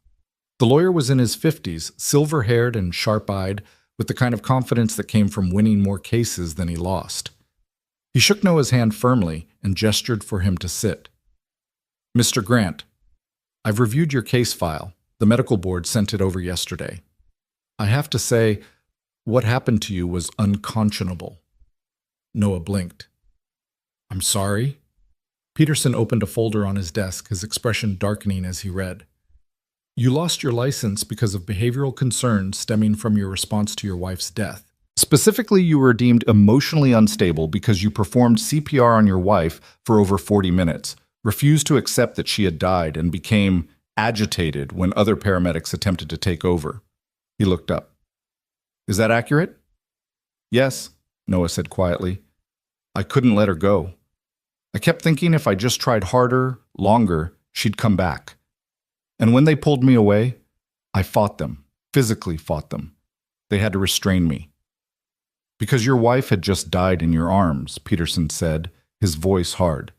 Because you were in shock and grief. Any reasonable person would have been distraught. But instead of offering you counseling or leave or support, the department launched an investigation. They brought up every minor complaint ever filed against you. Times you were short with dispatch, times you questioned a supervisor's decision, times you went against protocol to save someone. He tapped the file. This isn't a record of instability, Mr. Grant. This is a record of someone who cared too much in a system that prefers people who care just enough. Noah's throat was tight. Can you fix it? I can get your license reinstated, yes. It'll take time, maybe 6 months, maybe a year. We'll need character witnesses, evidence of your continued competence, psychiatric evaluation to prove you're stable. Peterson leaned back in his chair. But Mr. Grant, I want you to understand something. Once we start this process, your life is going to be under scrutiny. Every decision you've made since your wife's death, every job you've lost or kept, every moment of your life with your son, it's all going to be examined. The board won't make this easy. I know, Noah said, but I need to do it anyway. Not because I need the license for my new job, because I need to prove to myself, to Eli, to everyone, that I'm not the broken man they said I was. Peterson smiled, a real smile that reached his eyes. Then let's prove them wrong. I'll file the appeal paperwork today. We'll schedule your psychiatric evaluation for next week. And Mr. Grant, I've been doing this for 30 years. I can tell when someone's genuinely unstable and when they're just genuinely human. You're the latter. We're going to win this. The meeting lasted another hour, going over details and timelines and what Noah should expect. When he finally left the office, his head was spinning, but his heart was lighter than it had been in years. He had the rest of the afternoon free before picking up Eli, so he did something impulsive. He went to a phone store and bought a new phone. Not top of the line, but functional, with a screen that wasn't cracked and a battery that lasted more than 2 hours. He transferred his number and contacts, then called Eli's school to update their emergency information. Then he walked to a men's clothing store, not an expensive one, just a regular chain store in a strip mall, and bought himself 2 new shirts, a pair of slacks, and dress shoes that didn't squeak. The total made him wince, but he had Vivian's check deposited now, and he could afford it. He caught his reflection in a store window on the way out and barely recognized himself. He looked almost professional, almost like someone who belonged in an office tower. Friday morning, Noah and Eli stood outside Riverside Academy, both of them wearing their best clothes and matching nervous expressions. The building was beautiful, red brick with white columns, surrounded by trees that were just starting to turn autumn colors. Children laughed in the playground behind an iron fence, their voices bright and unselfconscious. Fancy, Eli whispered, gripping Noah's hand. It is, Noah agreed. But fancy doesn't mean better people, remember, just better resources. You're smart and kind, and that matters more than anything else. The director, Mrs. Patricia Hammond, met them in the entrance hall. She was a tall woman with gray hair pulled back in a neat bun, wearing a cardigan that looked soft and comfortable. Her handshake was firm, her smile genuine. Mr. Grant, Eli, welcome to Riverside Academy. Please, come to my office. They followed her through hallways lined with student artwork and awards, past classrooms where children sat in small groups rather than rows, where teachers moved between desks helping individually rather than lecturing from the front. Everything felt different from Eli's current school, calmer, more intentional. In Mrs. Hammond's office, they sat in comfortable chairs while she pulled out Eli's file, already surprisingly thick. I spoke with Mrs. Clark, she began, looking at Noah over her reading glasses. She speaks very highly of you. And what you did last Friday, saving Mrs. Vivian Clark, well, that was remarkable. But I want to be clear, Mr. Grant, we're not admitting Eli because of what you did. We're admitting him because we believe he'll thrive here. I understand, Noah said. Good. She turned to Eli, her expression softening. Now, young man, tell me about yourself. What do you like to do? Eli glanced at Noah for reassurance, then said quietly, I like to read. And I like science. And I want to be a doctor someday, like my mom was going to be. Your mother wanted to be a doctor? She was a nurse, Eli said, but she was going to go back to school before she died. Mrs. Hammond's expression gentled further. I'm sorry for your loss. Losing a parent is incredibly difficult. She paused, then added, You know, we have a wonderful science program here, and we partner with the Children's Hospital downtown for a junior volunteer program. Students in 4th grade and up can go once a month and learn about different medical careers. Would that interest you? Eli's eyes widened. Really? Really? Of course you'd need to keep your grades up and follow all our behavioral expectations, but I think you'd do wonderfully. They spent another hour touring the school. Eli saw the library, 3 times the size of his current school's, and the music room with actual instruments, and the art studio with pottery wheels. In the cafeteria, the food looked like actual food rather than whatever mystery substance they served at Riverside Elementary. As they were leaving, Mrs. Hammond pulled Noah aside. We'd be honored to have Eli start Monday if you're ready. I know that's fast, but Margaret suggested you'd want to get him settled before you start your new position. Monday would be perfect, Noah said. Thank you for all of this. Thank you for raising such a thoughtful young man. And Mr. Grant, what you did last week, standing up when no one else would, trusting your instincts, saving a life, that's exactly the kind of courage we try to teach our students. Eli is lucky to have you as an example. On the walk back to their apartment, Eli couldn't stop talking about the school, about the science program, about the library, about everything. Noah listened, his heart full in a way it hadn't been since Sarah died. That weekend, they packed their entire apartment into boxes. It didn't take long, they didn't own much. But each item Noah wrapped in newspaper felt significant.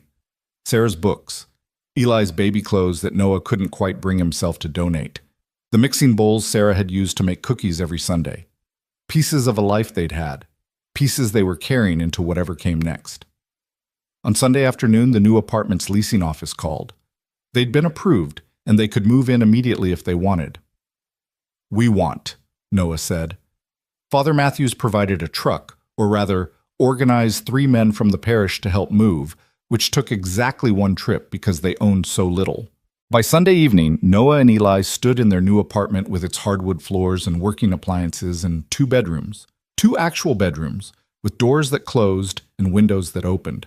Eli ran from room to room, his footsteps echoing in the empty space. Dad!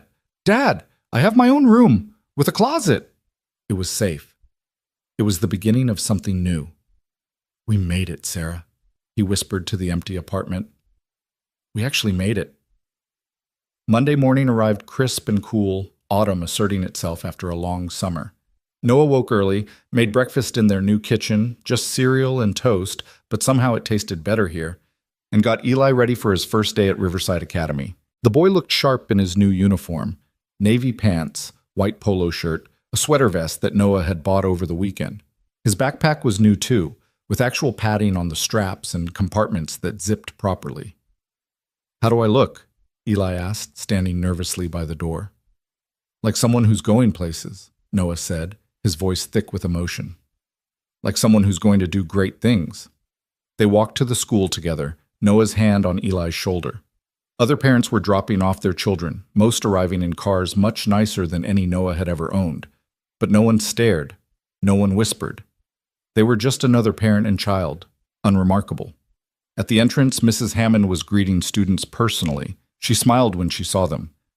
Eli, welcome. Your classroom is down the hall, 3rd door on the right.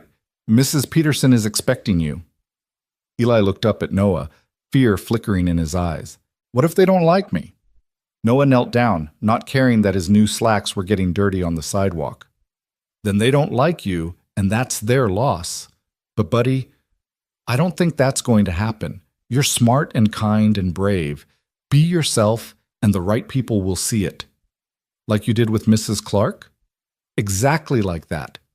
Eli hugged him tight, then squared his shoulders and walked through the doors. Noah watched until he disappeared around the corner, then stood there for another moment, his heart in his throat. He'll be fine, Mrs. Hammond said gently. We'll take good care of him. I know. It's hard to let them go, even for a day. I understand. She paused, then added, Mr. Grant, you start at Clark Industries today, don't you? In 2 hours. Then you should probably go prepare. And don't worry about Eli. If there are any problems, we'll call immediately. But I suspect he's going to surprise you with how well he does. Noah thanked her and walked back to the apartment. He showered, shaved, dressed in one of his new shirts and the slacks he hadn't gotten dirty. He looked at himself in the bathroom mirror, a mirror that was clean and well lit, not cracked like the old one, and saw someone he'd almost forgotten, a professional, someone competent, someone who belonged in the world he was about to enter. At 9:30, another town car arrived to take him to Clark Industries. The same driver from before, who greeted him by name and held the door open. The ride downtown was surreal. Just 2 weeks ago, Noah had been scrubbing floors in this building.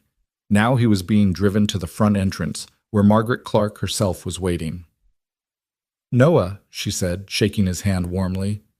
Welcome. Are you ready for your first day? Honestly, I'm terrified. She laughed, a sound like wind chimes. Good. That means you care. Come, let me show you your office.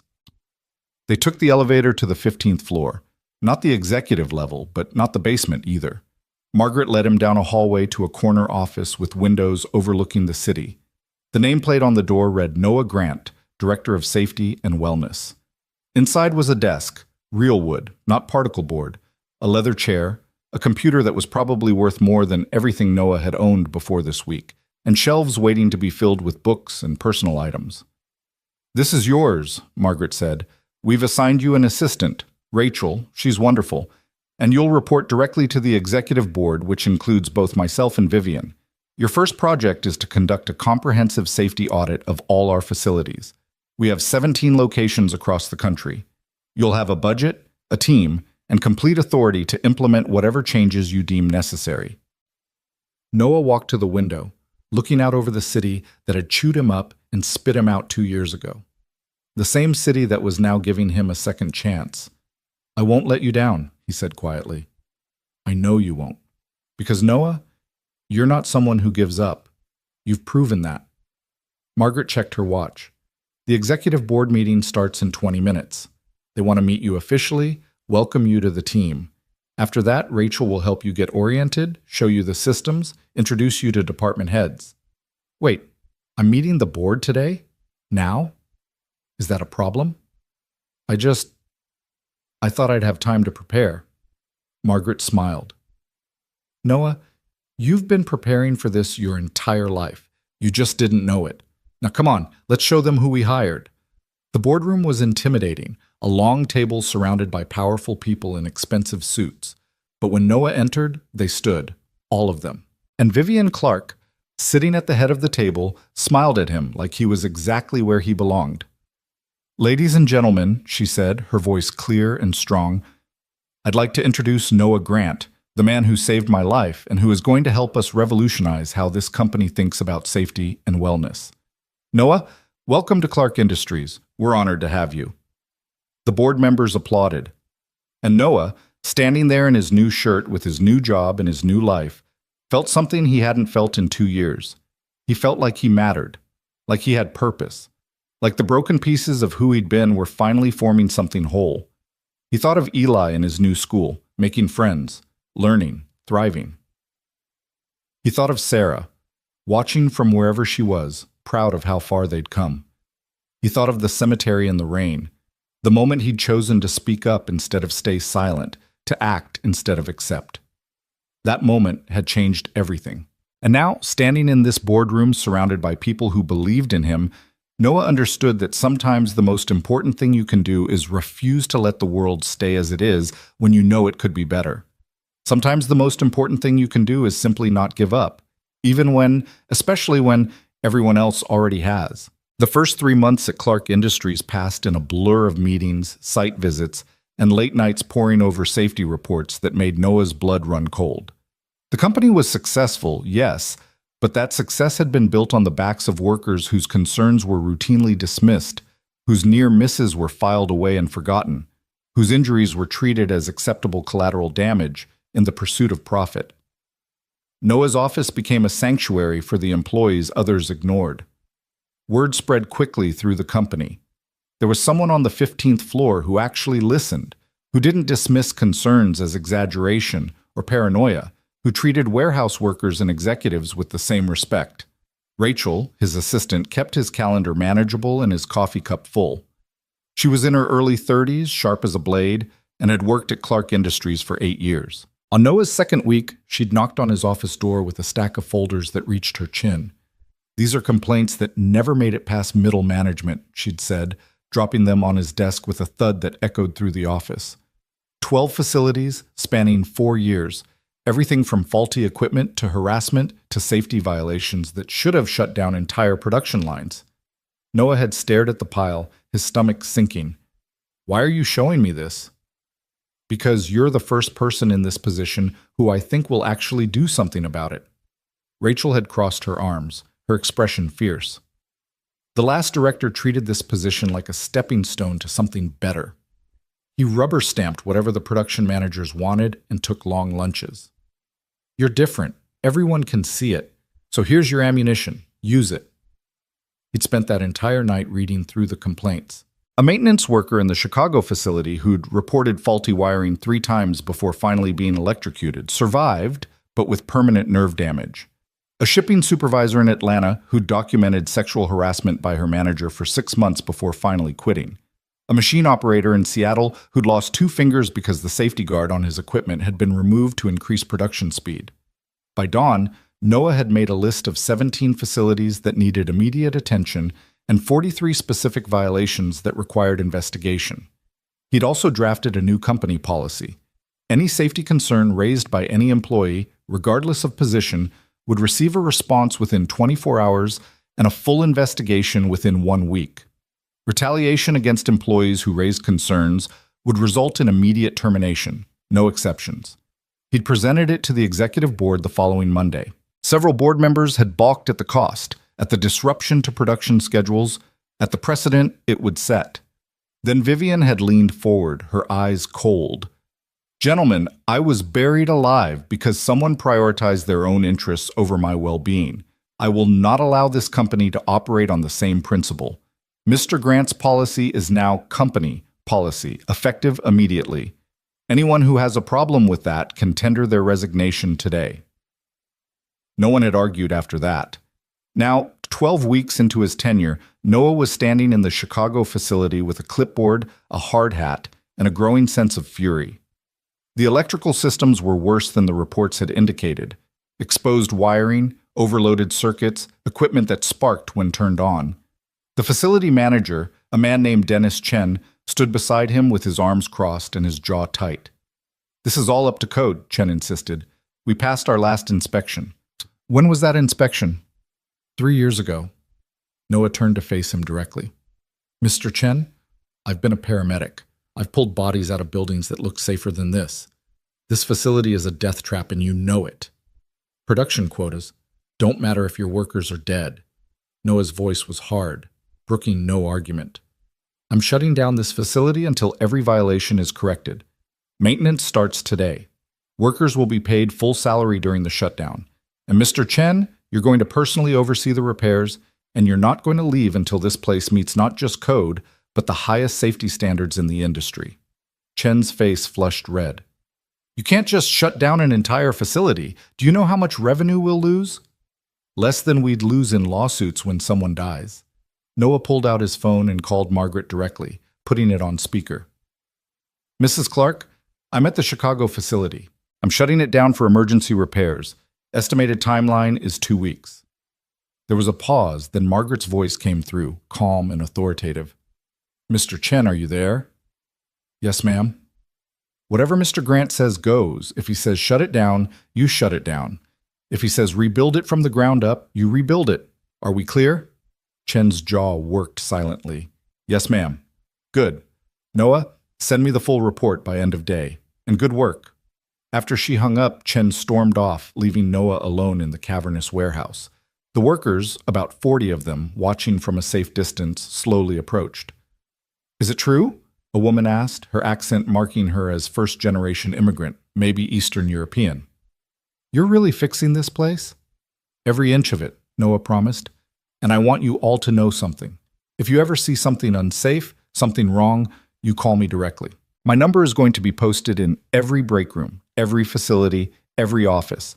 You don't go through your manager or your supervisor. You call me, and I will fix it. A man in the back, probably in his 50s with graying hair and calloused hands, spoke up. Why should we believe you? The last guy who promised change did nothing. Because I'm not the last guy. Noah met his eyes steadily. 3 months ago, I was a janitor making minimum wage, trying to keep my kid fed. I know what it's like to be ignored, to be treated as disposable. And I'm telling you right now, you're not disposable. Not to me. Not to this company. Not anymore. The woman who'd spoken first started crying. Noah didn't understand why until she said, My husband, he worked here 6 years ago. He complained about the wiring. They fired him, said he was making trouble.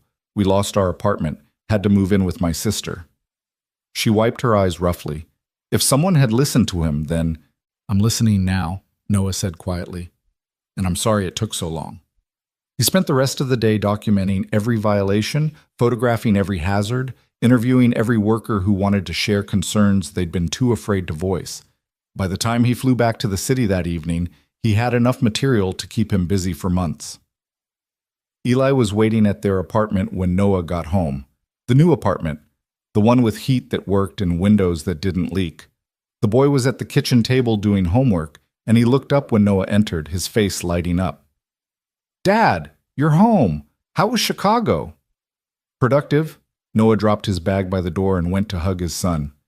How was school? Really good. We started a new science unit on ecosystems, and Mrs. Peterson said my presentation on food chains was the best in the class. Eli's excitement was palpable, so different from the quiet, withdrawn child he'd been just 3 months ago. Oh, and I got invited to Marcus's birthday party next weekend. Can I go, please? Noah smiled, ruffling Eli's hair. Of course you can go. We'll need to get him a present. What is Marcus like? Books. He loves books about space. Then we'll find him the best space book we can. Noah glanced at the homework spread across the table, math problems that looked significantly more challenging than what Eli had been doing at his old school. Need help with any of this? Nah, I got it. Mrs. Peterson explained everything really well. Eli hesitated, then added, Dad, are you happy with your job and everything? It was such an adult question from such a young child. Noah sat down across from him, thinking about how to answer honestly. It's hard work, harder than I expected. I see things that make me angry, things that should have been fixed years ago. But yeah, buddy, I'm happy. Because I'm making a difference. I'm helping people who need help. That feels good. Like when you saved Mrs. Clark? Like that. Just in smaller ways every day. Eli nodded thoughtfully, then returned to his homework. Noah watched him for a moment. This resilient, brave kid who'd survived losing his mother and 2 years of poverty and uncertainty. He was thriving now, making friends, excelling in school, laughing more. It was everything Noah had dreamed of. His phone buzzed with a text from Vivian. Saw your Chicago report. Board meeting tomorrow at 9 to discuss facility improvements company-wide. Great work. Noah texted back a simple thanks, then started making dinner. Real food. Chicken and vegetables and rice. Not the ramen and canned soup they'd subsisted on for so long. While the chicken cooked, he checked his email and found a message from Mr. Peterson. The subject line read, Good news. Noah's heart raced as he opened it. The psychiatric evaluation had come back with a glowing report. The evaluator had written that Noah showed remarkable emotional stability considering his traumatic history and demonstrated appropriate coping mechanisms and self-awareness. Peterson had already submitted the appeal to the medical board, along with character references from Vivian, Margaret, Father Matthews, and 3 of Noah's former colleagues who'd vouched for his competence and integrity. The board would review his case in 6 weeks. 6 weeks, Noah whispered to himself. 6 weeks until he might get back the credential that had defined him, that had been stripped away when he'd needed it most. Over dinner, Eli chattered about school and his friends, and the science fair project he was planning. Noah listened, responding when appropriate, but part of his mind was already in that future board meeting, imagining what he'd say, how he'd prove that he was ready. After Eli was in bed, Noah sat on the small balcony of their apartment, another luxury, outdoor space, and called a number he'd been avoiding for months. Marcus Chen answered on the third ring. Noah? Noah Grant? Hey, Marcus. There was a long pause. Marcus had been Noah's partner on the ambulance, the person he'd worked with for 5 years before everything fell apart. They'd been close once, had trusted each other with their lives on every call. But after Sarah's death, after the incident, Marcus had testified against Noah at the board hearing, had said, under oath, that he had concerns about Noah's emotional stability. I didn't think I'd hear from you, Marcus said finally. I didn't think I'd call, but I'm appealing the board's decision, and I wanted you to know. Another pause. Noah, what I said at that hearing was what you believed was true. I know. I was a mess, Marcus. I was angry and grieving and not thinking straight. You did what you thought was right. You ended your career. No, my actions ended my career. You just told the truth about what you saw. Noah leaned against the balcony railing, watching the city lights below. But I'm different now. I've had 2 years to process Sarah's death, to figure out who I am without her. I've learned to channel the anger into something productive. And I saved someone's life, Marcus. You probably saw it on the news. The billionaire at the funeral. Yeah, I saw. That was incredible, man. Really incredible. I did it because I remembered what you taught me. Trust your instincts. Don't second-guess yourself. Act decisively. All the things that made me a good paramedic, they're still there. I'm still that person, just steadier now. Marcus was quiet for so long that Noah thought he'd hung up. Then, what do you need from me? I need you to tell the board what you just heard, that I'm different, that I've grown, that you'd trust me on a scene again. Noah, I don't know if I can. I'm not asking you to lie. If you don't believe I'm ready, say so. But if you think there's even a chance that I've changed, that I could do this work again, I need you to say that. Another long pause. Then Marcus said, meet me for coffee tomorrow. Rosie's Diner, the one we used to hit after night shifts. 7 a.m. I'll be there. Noah hung up feeling lighter than he had in months. It wasn't a guarantee, but it was something. A chance. The board meeting the next morning was intense. Noah presented his findings from Chicago and the 16 other facilities he'd visited over the past 3 months. He'd compiled everything into a comprehensive report that didn't pull punches. This company had prioritized profits over people, had ignored warning signs, had created environments where workers were afraid to speak up. Some board members were defensive. Others were shocked, claiming they'd had no idea conditions were so poor. Vivian sat at the head of the table, her expression unreadable as Noah clicked through slides showing exposed wiring, broken equipment, overcrowded workspaces. When he finished, the room was silent. Then Vivian spoke. How much will it cost to fix everything? Noah had anticipated this question. Approximately $43 million over the next 18 months. That includes facility improvements, new equipment, expanded training programs, and hiring additional safety personnel at every location. One board member, an older man named Harrison, scoffed. $43 million? That'll decimate our quarterly profits. So will lawsuits when someone dies, Noah replied evenly. Not to mention the damage to the company's reputation, the potential criminal charges for negligence, and the simple moral fact that we're putting people at risk every single day. Moral fact? Harrison's tone was dismissive. Mr. Grant, this is business, not charity. No, Mr. Harrison, this is people's lives. And if you can't see the value in protecting them, then maybe you're on the wrong board. The room went very quiet. Noah realized, with a distant sort of horror, that he'd just insulted a board member in front of the entire executive team. But he couldn't take it back, and honestly, he didn't want to. Margaret spoke up, her voice cutting through the tension. Mr. Grant is right. This company was built by my father on the principle that workers are our greatest asset. We've lost sight of that in recent years, and it's time we remembered. She looked around the table. I move that we approve Mr. Grant's full budget request and implement his recommendations immediately. All in favor? Vivian's hand went up first, then Margaret's. Then slowly, one by one, every other board member except Harrison raised their hands. Motion carries, Margaret said with satisfaction. Noah, you have your budget. Now go make sure our people are safe.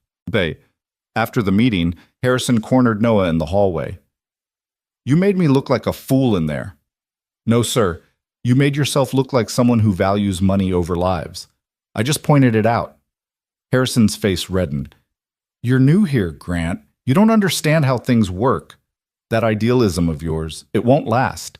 This company will chew you up and spit you out, just like it does everyone who tries to change it. Maybe, Noah said calmly, or maybe I'm here to change the company instead. I guess we'll find out.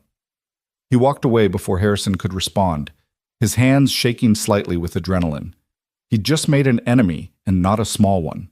Harrison had been on the board for 20 years, had connections and influence. But Noah had meant every word. He wasn't here to play politics or make friends. He was here to do a job, and he was going to do it right. At 6:45 the next morning, Noah sat in Rosie's diner nursing a cup of coffee and trying not to think about all the ways this conversation with Marcus could go wrong. The diner hadn't changed. Same cracked vinyl booths, same grease smell from the kitchen, same tired waitress who'd served them countless breakfasts after brutal night shifts. Marcus arrived right at 7, looking older than Noah remembered. There was gray at his temples now, and lines around his eyes that hadn't been there 2 years ago. He slid into the booth across from Noah, ordered coffee, and for a long moment they just looked at each other. You look good, Marcus said finally. Better than last time I saw you. Last time you saw me, I was being escorted out of the station by security. Yeah, Marcus winced. About that, don't apologize. I told you you did what you thought was right. Noah wrapped his hands around his coffee mug. I was a wreck, Marcus. I know that. I scared people. I scared myself. What changed? Noah thought about the question, about the long road from that dark place to here. I stopped running from the grief and let myself feel it. I got help, therapy, medication for a while. I focused on being a father instead of being a widower. And I found work that mattered, even when it was just cleaning floors. He paused. But mostly, I learned that I wasn't broken beyond repair. I was just broken in ways I hadn't figured out how to fix yet. Marcus nodded slowly. I've thought about you a lot these past 2 years. Wondered if you were okay, if you hated me. I didn't hate you. I was angry for a while, sure, but mostly I was angry at myself. Noah leaned forward. Marcus, when I stopped that funeral, when I saved Vivian Clark, it wasn't just about saving her. It was about proving to myself that I still had the instincts, the courage, the competence that made me good at this work. And I do. They're still there. They never left. I saw the videos, Marcus admitted. Everyone at the station did. You were incredible, man. The way you assessed the situation, made the call, followed through despite everyone telling you you were crazy. That was the Noah I used to know. That's the Noah I still am, just with better coping mechanisms.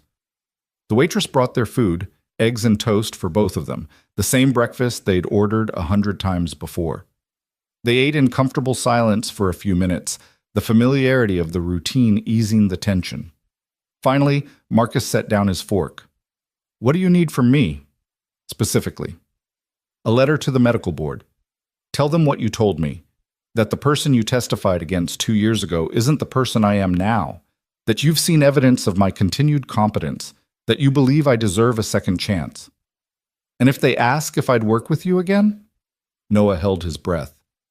This was the question that mattered, the one that would determine everything. Marcus met his eyes directly.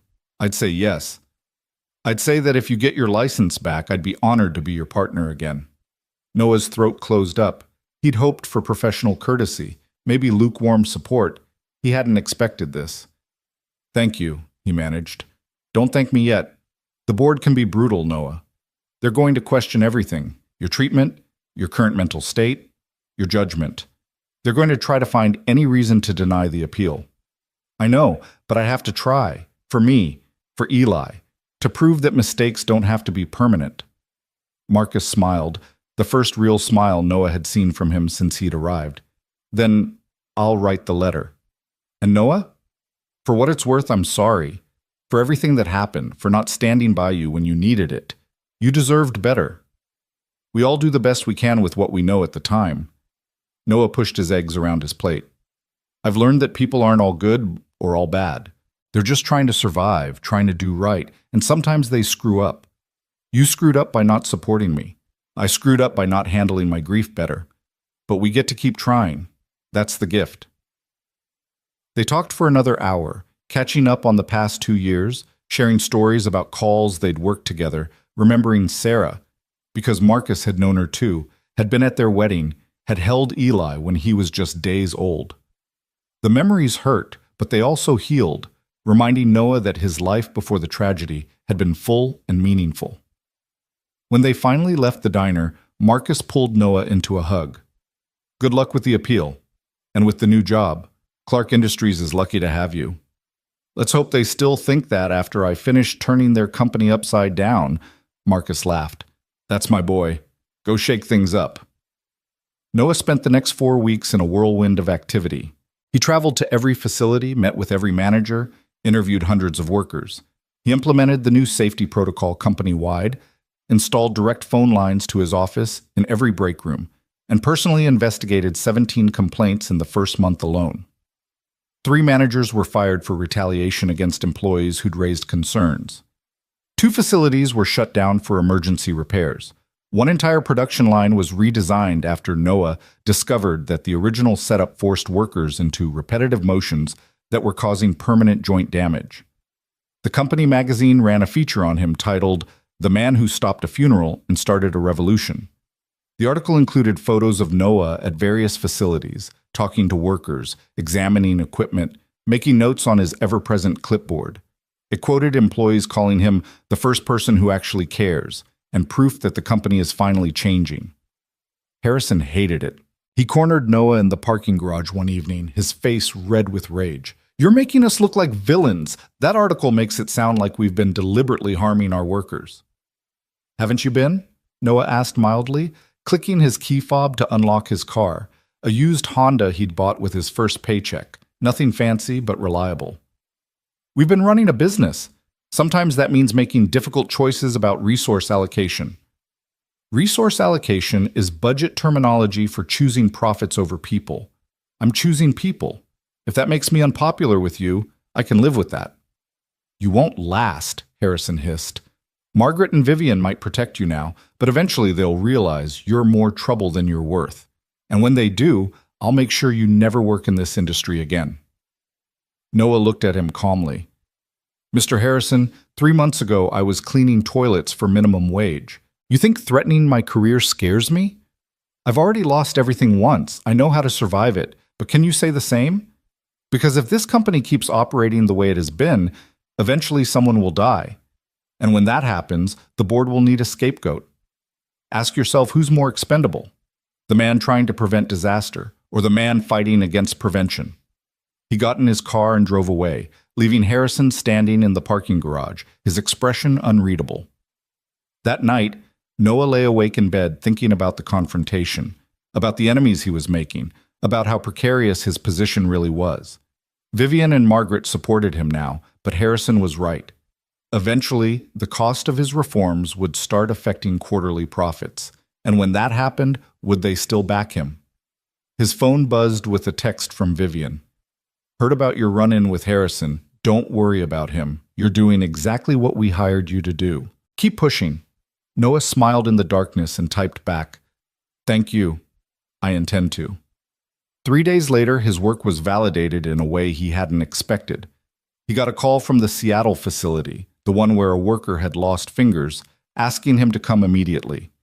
There had been an incident. Noah caught the next flight out, his stomach in knots the entire way. An incident could mean anything from a minor injury to a fatality. When he arrived at the facility, the manager, a woman named Sandra Liu, who'd been supportive of Noah's reforms from the start, met him at the entrance. "What happened?" Noah asked. "Come see." She led him into the warehouse where workers were gathered around a machine that had been shut down. The safety guard Noah had insisted be reinstalled was crumpled and broken, but still attached, and standing beside it was a young man, maybe 23, his face pale but intact. "This is Miguel," Sandra said. "Tell Mr. Grant what happened." Miguel swallowed hard. "I was running the press like normal, but something felt off, so I called for maintenance like the new protocol says. While I was waiting, the hydraulic line burst. If the safety guard hadn't been there," he gestured to the twisted metal, "that would have been my head, Noah looked at the crushed guard, calculating the force it had taken to destroy it, the force that would have killed this young man instantly. You followed protocol. You trusted your instincts. You did everything right. Because you taught us to, Miguel said, his voice shaking. 3 months ago, I would have kept running the machine, would have been too scared to stop production, too worried about getting fired. But you said to always call if something feels wrong, so I did, and you saved my life without even being here. Sandra touched Noah's arm. This is why we're doing this. This is why the reforms matter. Miguel gets to go home to his family tonight because you refused to accept how things were. Noah couldn't speak for a moment, emotion clogging his throat. This was it, the tangible proof that his work wasn't just paperwork and policy changes. It was lives, real lives, preserved because someone had been willing to fight for them. Thank you for calling me, he finally managed. And Miguel, you're a hero too. You stopped working when you knew something was wrong, even though it probably felt safer to just keep going. That takes courage. The story spread through the company like wildfire. By the time Noah flew back that evening, his email was flooded with messages from workers at other facilities sharing their own stories. Near misses prevented by the new protocols, hazards identified and fixed, injuries avoided. The reforms were working. At the next board meeting, even Harrison was silent as Vivian presented the data. Worker injuries were down 42% in just 3 months. Production efficiency had actually increased because workers felt safer and more valued. And the company's reputation was improving. Articles in business journals were praising Clark Industries for putting people first and revolutionizing workplace safety. Mr. Grant, Margaret said at the end of the presentation, you've exceeded every expectation we had. On behalf of the board, I want to thank you for your vision and your courage. The board members applauded, all except Harrison, who simply nodded curtly and left the room as soon as the meeting adjourned. Don't worry about him, Vivian said afterward, catching Noah in the hallway. He'll come around or he'll leave. Either way, you're doing incredible work. I'm just doing what should have been done years ago. Exactly, that's what makes it incredible. She paused, then added, How's Eli? I keep meaning to have you both over for dinner, but things have been chaotic. He's great. Thriving at Riverside Academy. He talks about his science projects constantly. Bring him by this Saturday. I have a niece about his age, Margaret's granddaughter, Emily. I think they'd get along, and I'd like to get to know the boy who helped you storm my funeral. Noah smiled. He'd love that. Thank you. Saturday arrived clear and cool, the kind of autumn day that made everything feel possible. Noah and Eli drove to Vivian's estate, and estate was the only word for it. A sprawling property with gardens and a fountain and a house that looked like something from a movie. Eli's eyes were wide as they pulled up the circular driveway. She lives here? Just her? Well, she has staff, Noah said, trying not to feel intimidated himself. But yeah, this is her home. Vivian met them at the door, dressed casually in jeans and a sweater, her smile warm. Noah, Eli, welcome. Come in, please. The interior was beautiful, but not ostentatious. Hardwood floors, comfortable furniture, art on the walls that looked original but wasn't showy. It felt like a home, not a museum. Emily appeared from the kitchen, a girl of about 8 with dark curls and curious eyes. Hi, are you Eli? Grandma Maggie said you like science. I love science. Do you want to see my rock collection? Eli looked at Noah for permission, and when Noah nodded, the 2 children disappeared upstairs, already chattering about minerals and crystals. Vivian led Noah to a sunroom overlooking the garden. They'll be occupied for hours. Emily loves having someone to talk to about her interests. Most kids her age think rocks are boring. They sat in comfortable chairs, and a woman appeared with tea and cookies, setting them on the table between them before disappearing again. How are you really? Vivian asked, pouring tea for both of them. And I don't mean professionally. I mean you, Noah. How are you holding up? The question caught him off guard. People asked him about work constantly, about Eli, about his plans. No one asked about him. I'm okay, he said automatically, then caught himself. Actually, that's not entirely true. I'm better than okay in some ways. The job is fulfilling, Eli's happy, we have stability. But I'm also exhausted. The work is harder than I expected, not physically, but emotionally. Every facility I visit, I see things that make me angry. Things that should have been fixed, people who were hurt or could have been hurt. And I keep wondering if I'm doing enough. Vivian nodded slowly. I understand that. After Richard tried to kill me, after I woke up and realized how close I'd come to dying, I became obsessed with control. I wanted to micromanage every aspect of the company, every decision, every detail. I nearly drove Margaret and the board insane. What changed? I realized I was trying to control everything because I couldn't control the one thing that mattered, what had already happened to me. And I was burning myself out in the process. She sipped her tea thoughtfully. You can't save everyone, Noah. You can't fix every problem. All you can do is show up every day and do the best you can with what you have. That has to be enough, or you'll destroy yourself trying. But what if my best isn't enough? What if someone gets hurt because I missed something? Then you learn from it and do better next time. But you can't live in fear of failure. That's not living at all. They talked for hours about work and loss and recovery and second chances. Vivian shared stories about rebuilding her life after the funeral, about the nightmares she still had sometimes, about the therapy she'd started and how it was helping.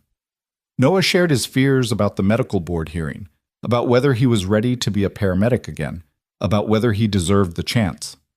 You deserve it, Vivian said firmly.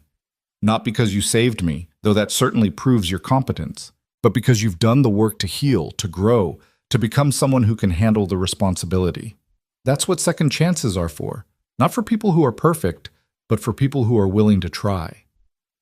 When the children finally emerged, covered in dirt from exploring the garden, both adults smiled at their enthusiasm. Dad, Emily has a greenhouse with actual growing vegetables. Can we have a greenhouse? Our apartment balcony is about 6 feet wide, buddy. I don't think a greenhouse will fit. But we could grow something, Eli insisted. Emily says tomatoes are easy. Then we'll get a tomato plant for the balcony. Deal? Deal! As they were leaving, Vivian pulled Noah aside. The board hearing is in 2 weeks, right? Yes, I'm terrified. Don't be. You're ready. And Noah, whatever happens, you have a place here. This job, this community, this family. She gestured to Emily and Margaret, who'd appeared to say goodbye. We're yours now. You saved my life, but you also saved something in yourself. Remember that. The 2 weeks before the hearing crawled by. Noah prepared obsessively, reviewing every aspect of his case, practicing answers to potential questions, gathering every piece of evidence that proved his competence and stability. Mr. Peterson assured him they had a strong case, but Noah couldn't shake his anxiety. The night before the hearing, he lay in bed, unable to sleep. Eli appeared in his doorway, backlit by the hallway light. Dad, you okay? Can't sleep, buddy. Too much on my mind. Eli padded into the room and climbed into bed beside him, just like he used to when he was younger and scared of the dark. It's going to be okay. You're going to get your license back. How do you know? Because you're the bravest person I know, and because you saved Mrs. Clark, and if you can save her, you can do anything. Noah wrapped his arm around his son, pulling him close. When did you get so wise? I learned from the best. They fell asleep like that, father and son, facing the unknown together, but not alone. And in the morning, Noah woke with a clarity he hadn't felt in years. Whatever happened at the hearing, he'd be okay. Because he had Eli, and he had work that mattered, and he had proof, tangible, undeniable proof, that he was capable of making a difference. The rest would work itself out. It always did, for people brave enough to keep trying. The medical board hearing room was smaller than Noah had imagined, more intimate, and somehow more intimidating because of it. Gray carpet, fluorescent lighting, a long table where 5 board members sat with folders spread before them like judgment rendered in paper form. Noah took his seat across from them, Mr. Peterson beside him radiating professional confidence that Noah wished he could borrow. Dr. Ellen Reeves, the board chair, adjusted her glasses and looked at Noah with an expression that gave nothing away. She was perhaps 60, her hair silver, her demeanor clinical. Mr. Grant, thank you for appearing today. This hearing will determine whether your paramedic license, revoked 2 years ago due to behavioral concerns, should be reinstated. You'll have the opportunity to present your case, and we'll hear from witnesses both supporting and opposing your reinstatement. Do you understand the proceedings? Yes, ma'am, Noah said, his voice steadier than he felt. Then let's begin. Mr. Peterson, you may present your opening statement. Peterson stood, his posture relaxed but commanding. Thank you, Dr. Reeves. Members of the board, we're here today because 2 years ago, you made a decision based on limited information about a man in crisis. Noah Grant lost his wife suddenly and traumatically. In his grief, he acted in ways that concerned his colleagues and superiors. But grief is not permanent incompetence. Pain is not proof of inability. And time, therapy, and tremendous personal growth have transformed Mr. Grant from a man in crisis to a man who recently saved a life under extraordinary circumstances, demonstrating the exact skills and judgment you questioned. He clicked a remote, and the screen behind them lit up with news footage from the funeral. Noah watched himself on screen, pushing through the crowd, dropping to his knees beside Vivian's casket, his voice desperate but certain. She's not dead. Her pulse is faint, but it's there. The board members watched in silence as the video showed Vivian's eyes opening, her chest moving, the moment impossible odds bent in favor of life. Peterson let the footage speak for itself, then continued. Mr. Grant didn't just save Mrs. Clark's life. He diagnosed a condition most medical professionals would have missed, administered treatment under pressure, and followed through despite universal opposition. That's not the behavior of someone unfit for medical work. That's the behavior of someone exceptional. He sat down, and Dr. Reeves nodded. Mr. Grant, would you like to address the board? Noah stood, his legs feeling unsteady but holding. He'd rehearsed this moment 100 times, but now all his prepared words evaporated. So he spoke from the heart instead. 2 years ago, I watched my wife die in my arms. She was everything to me, my partner, my best friend, the mother of my son. And when she died, something in me broke. Not my skills, not my knowledge, not my instincts, but my ability to accept that sometimes, no matter how hard you try, you can't save everyone. He paused, looking at each board member in turn. I performed CPR on her for over 40 minutes because I couldn't accept that she was gone. When other paramedics tried to take over, I fought them. I was violent, irrational, consumed by grief. And you revoked my license because of it. Dr. Reeves' expression remained neutral, but Noah thought he saw something soften in her eyes. I'm not going to stand here and tell you that you were wrong, Noah continued. In that moment, I was unstable. I was a danger to myself and potentially others. But grief isn't a permanent condition. With therapy, time, and hard work, I learned to carry my loss without letting it control me. I learned that I can honor Sarah's memory by living well, not by destroying myself. He took a breath, feeling the weight of every word. 3 months ago, I was working as a janitor, barely making ends meet, trying to give my son a life worth living. Then I overheard a conversation about a woman being poisoned, and I had a choice.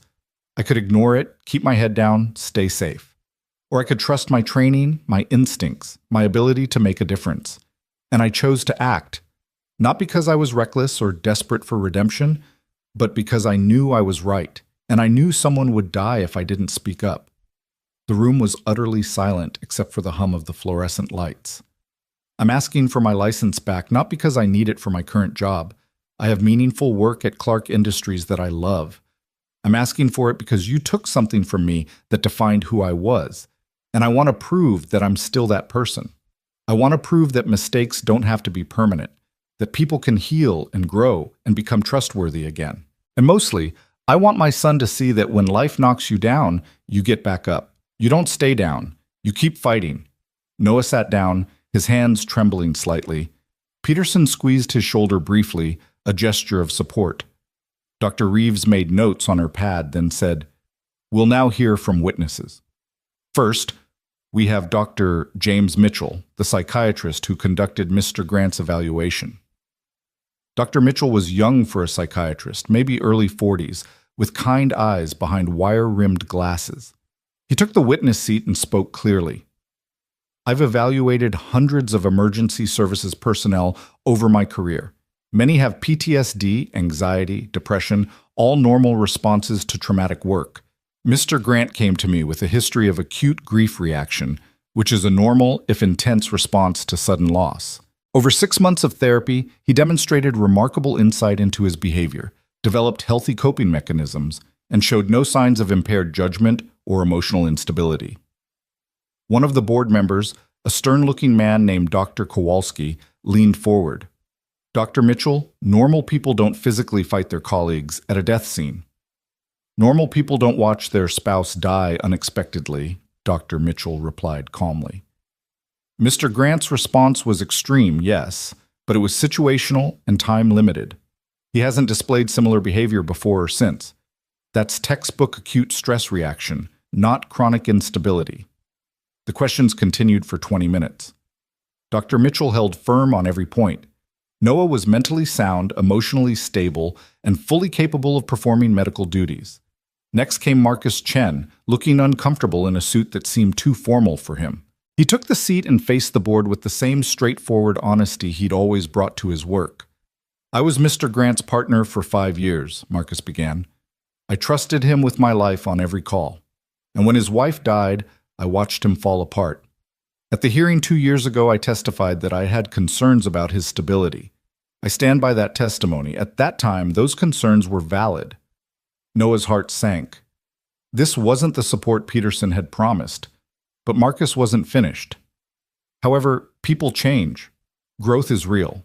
And the man sitting here today is not the same man I testified against 2 years ago.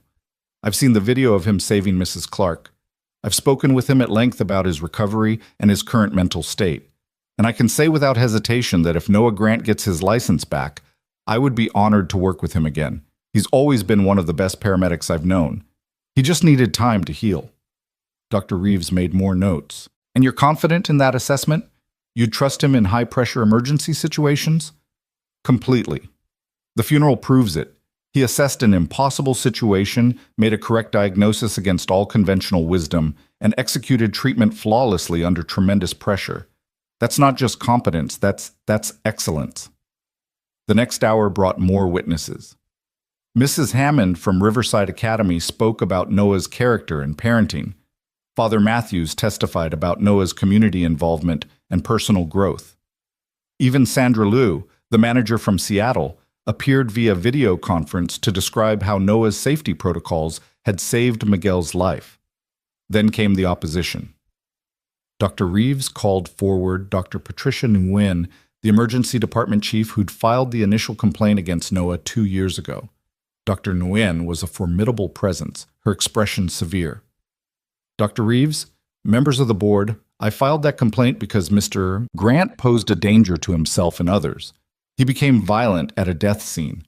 He refused direct orders from senior paramedics. He had to be physically restrained by multiple people. Those aren't the actions of someone who should be trusted with patients' lives." "Have you reviewed the evidence of Mr. Grant's recent actions?" Peterson asked. "I have. And while I acknowledge that saving Mrs. Clark was impressive, one good deed doesn't erase a pattern of concerning behavior." "What pattern?" Peterson pressed. "Can you cite any other instances of Mr. Grant displaying violence or poor judgment?" Dr. Nguyen hesitated. "Well, there were complaints about his attitude, his questioning of protocols." "Questioning protocols isn't violence. It's critical thinking. And his attitude consisted of advocating for patients and challenging decisions he believed were wrong. Is that really grounds for permanent license revocation?" When combined with the death scene incident, which occurred during the worst moment of his life and has never been repeated, Dr. Nguyen, with respect, it seems like you're holding Mr. Grant to an impossible standard. We don't require medical professionals to be perfect. We require them to be competent and safe. By every objective measure, Mr. Grant meets both criteria. The exchange continued, growing heated at points, but Peterson systematically dismantled Dr. Nguyen's arguments. By the time she stepped down, her opposition seemed based more on rigid principle than actual evidence. The final witness surprised Noah. Vivian Clark entered the hearing room dressed in a sharp business suit, her presence commanding immediate attention. She took the witness seat with the same confidence she brought to boardrooms. "Mrs. Clark," Dr. Reeves said, "thank you for coming. We understand you have a unique perspective on Mr. Grant's capabilities." "I do. He saved my life." Vivian's voice was clear, unwavering. My husband poisoned me with a compound designed to mimic death. I was going to be buried alive. 53 people attended my funeral, doctors, friends, business associates, and not one of them questioned my death. Not one noticed anything wrong. But Mr. Grant, a janitor working in my building who'd simply overheard a conversation, saw what everyone else missed. She leaned forward slightly, her intensity filling the room. I was conscious during my funeral, trapped in my own body, unable to move or speak, listening to people mourn me while knowing I was about to be buried alive. And then I heard his voice, so certain, so desperate. She's not dead. In that moment, he was my only hope, and he didn't fail me. Dr. Kowalski spoke up. Mrs. Clark, we appreciate your testimony, but emotional gratitude isn't the same as professional assessment. Can you speak to Mr. Grant's actual medical competence? Vivian's expression hardened. I'm not here because of emotional gratitude. I'm here because I'm now the CEO of a $3 billion company, and I hired Mr. Grant to overhaul our safety systems. In 3 months, he's reduced workplace injuries by 42%, prevented at least one fatality that we know of, and transformed our company culture. That's not luck. That's skill, judgment, and expertise. She looked directly at Dr. Nguyen. You say one good deed doesn't erase past behavior. But what about 3 months of consistently excellent judgment? What about a track record of making life-saving decisions? At what point does redemption count for something? The room fell silent. Vivian stood, smoothing her suit jacket. This board has the power to restore what you took from a good man during his darkest moment. I hope you choose wisely.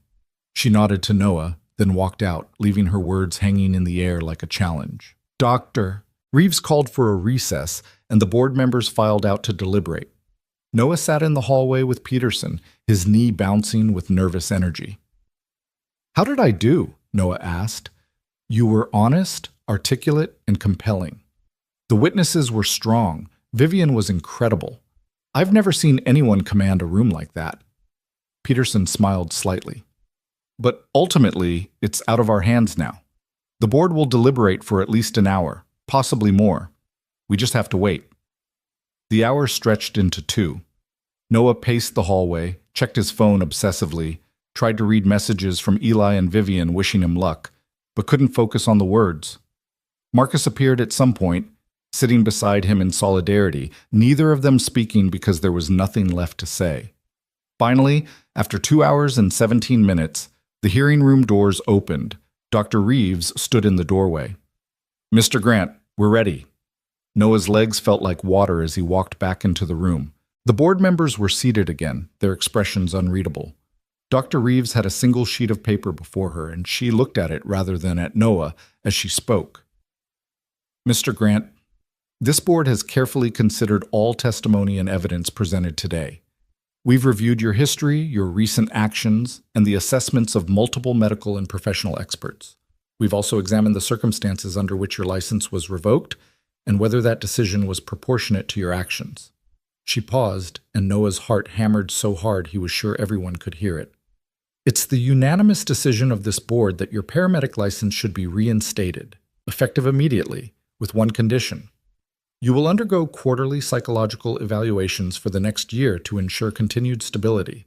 If at any point those evaluations raise concerns, we reserve the right to review this decision. Do you accept these terms?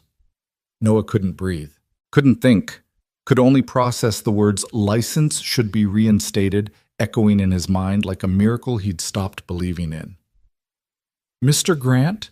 Dr. Reeves prompted gently. Yes, he managed, his voice breaking. Yes, I accept. Thank you so much. Dr. Reeves allowed herself a small smile. You did the work, Mr. Grant. You earned this. Use it wisely. Peterson was shaking his hand, Marcus was hugging him, and Noah was crying without quite meaning to, tears of relief and joy and vindication streaming down his face. 2 years. 2 years of believing he'd never be whole again, and now, in this small gray room with fluorescent lights, he was being given back a piece of himself he'd thought was lost forever. Outside the building, Noah called Eli immediately. The phone rang twice before his son answered, breathless. Dad, did you get it? I got it, buddy. I got my license back. Eli screamed so loudly that Noah had to hold the phone away from his ear. In the background, he heard children cheering. Eli must have been at school, must have told his friends about the hearing. I knew it! I knew you would! Everyone said you would! Mrs. Peterson said we could have a party if you won. Tell Mrs. Peterson that sounds perfect. Noah was smiling so hard his face hurt. I'll pick you up at the normal time, okay? And buddy, thank you for believing in me. Always, Dad. Always. He called Vivian next, who answered on the first ring. Well? I got it. Of course you did. Noah, I'm so proud of you, not just for winning, but for having the courage to fight. Her voice softened. What you said in there about proving that mistakes don't have to be permanent, that resonated with me more than you know. After everything with Richard, I've struggled with trusting people again, but you remind me that people can be good, can be trustworthy, can do the right thing even when it's hard. Thank you for that. Thank you for showing up. You didn't have to. Yes, I did. You saved my life, Noah. The least I could do was help save yours. That evening, Noah took Eli out for dinner. Nothing fancy, just their favorite pizza place. But it felt celebratory. They sat in a booth by the window and Eli couldn't stop grinning. So what does this mean? Eli asked, pulling cheese off his slice. Are you going to be a paramedic again? I don't know, Noah admitted. I love my work at Clark Industries. I'm making a real difference there. But having my license back means I have options. It means I proved something important, that I'm still who I was before everything fell apart. That matters. Mom would be proud, Eli said quietly. Noah's throat tightened. Yeah, buddy. I think she would be.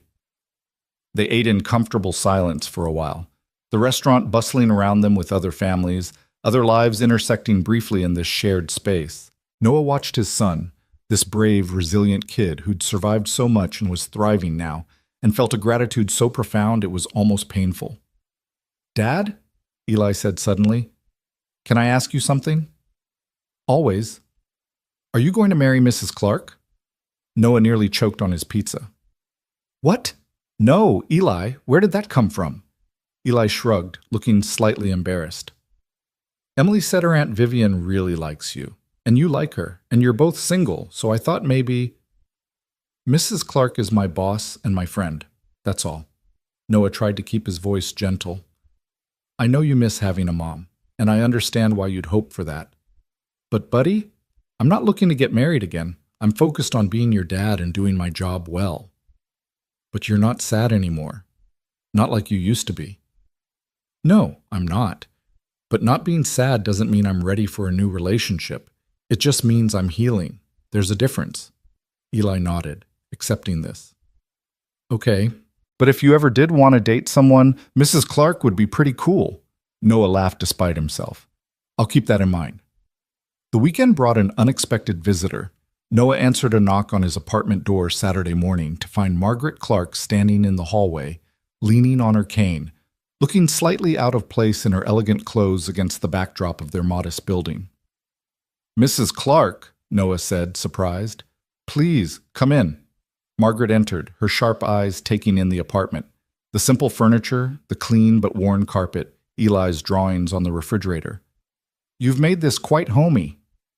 It's not much, but it's ours. Noah gestured to the sofa. Can I get you coffee? Tea?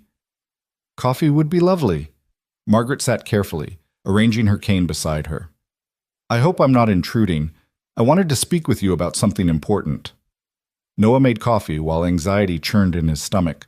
Important conversations with board members rarely meant good things. He brought 2 mugs to the living room and sat across from her. Margaret sipped her coffee, then set it down with deliberate care.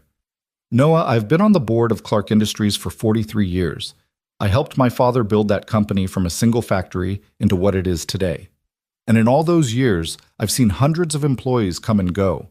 Most are competent, some are exceptional. Very few change the fundamental nature of the company. She looked at him directly. You're one of the few. In just 3 months, you've transformed how we think about our workers, how we prioritize safety, how we measure success. The cultural shift you've created is remarkable. Thank you, Noah said cautiously, but I sense there's more you want to say. Perceptive, Margaret smiled slightly. Harrison resigned from the board yesterday. He sent a letter claiming philosophical differences with the company's new direction. The truth is, he couldn't accept that profits aren't the only measure of success.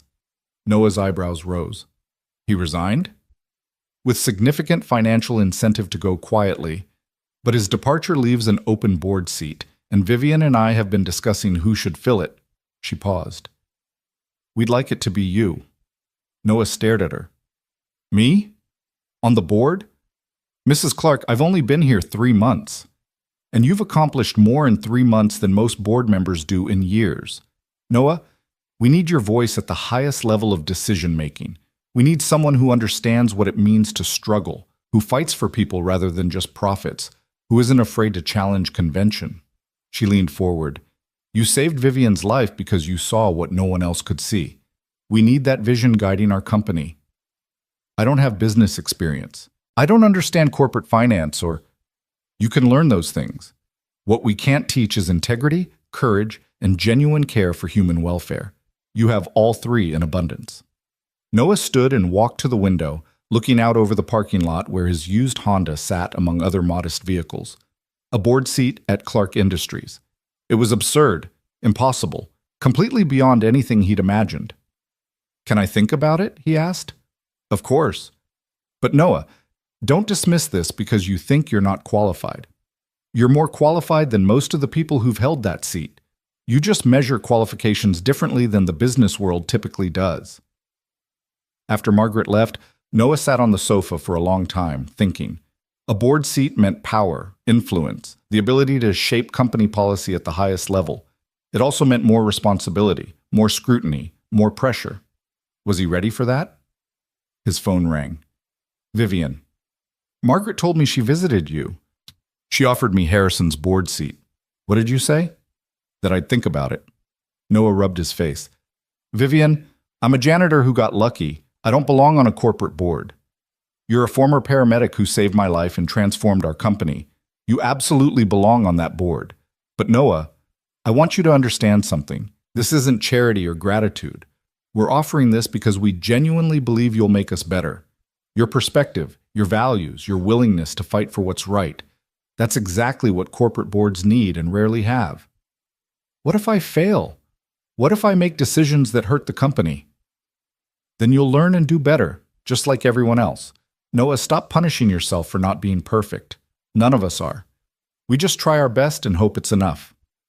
After hanging up, Noah went to Eli's room, where the boy was building something with Legos, his concentration absolute. Hey, buddy, can I ask your opinion about something? Eli looked up. Sure. Mrs. Clark, Margaret, the older one, she offered me a position on the company board. It's a big promotion, a lot more responsibility. I'm not sure if I should take it. Do you want to take it?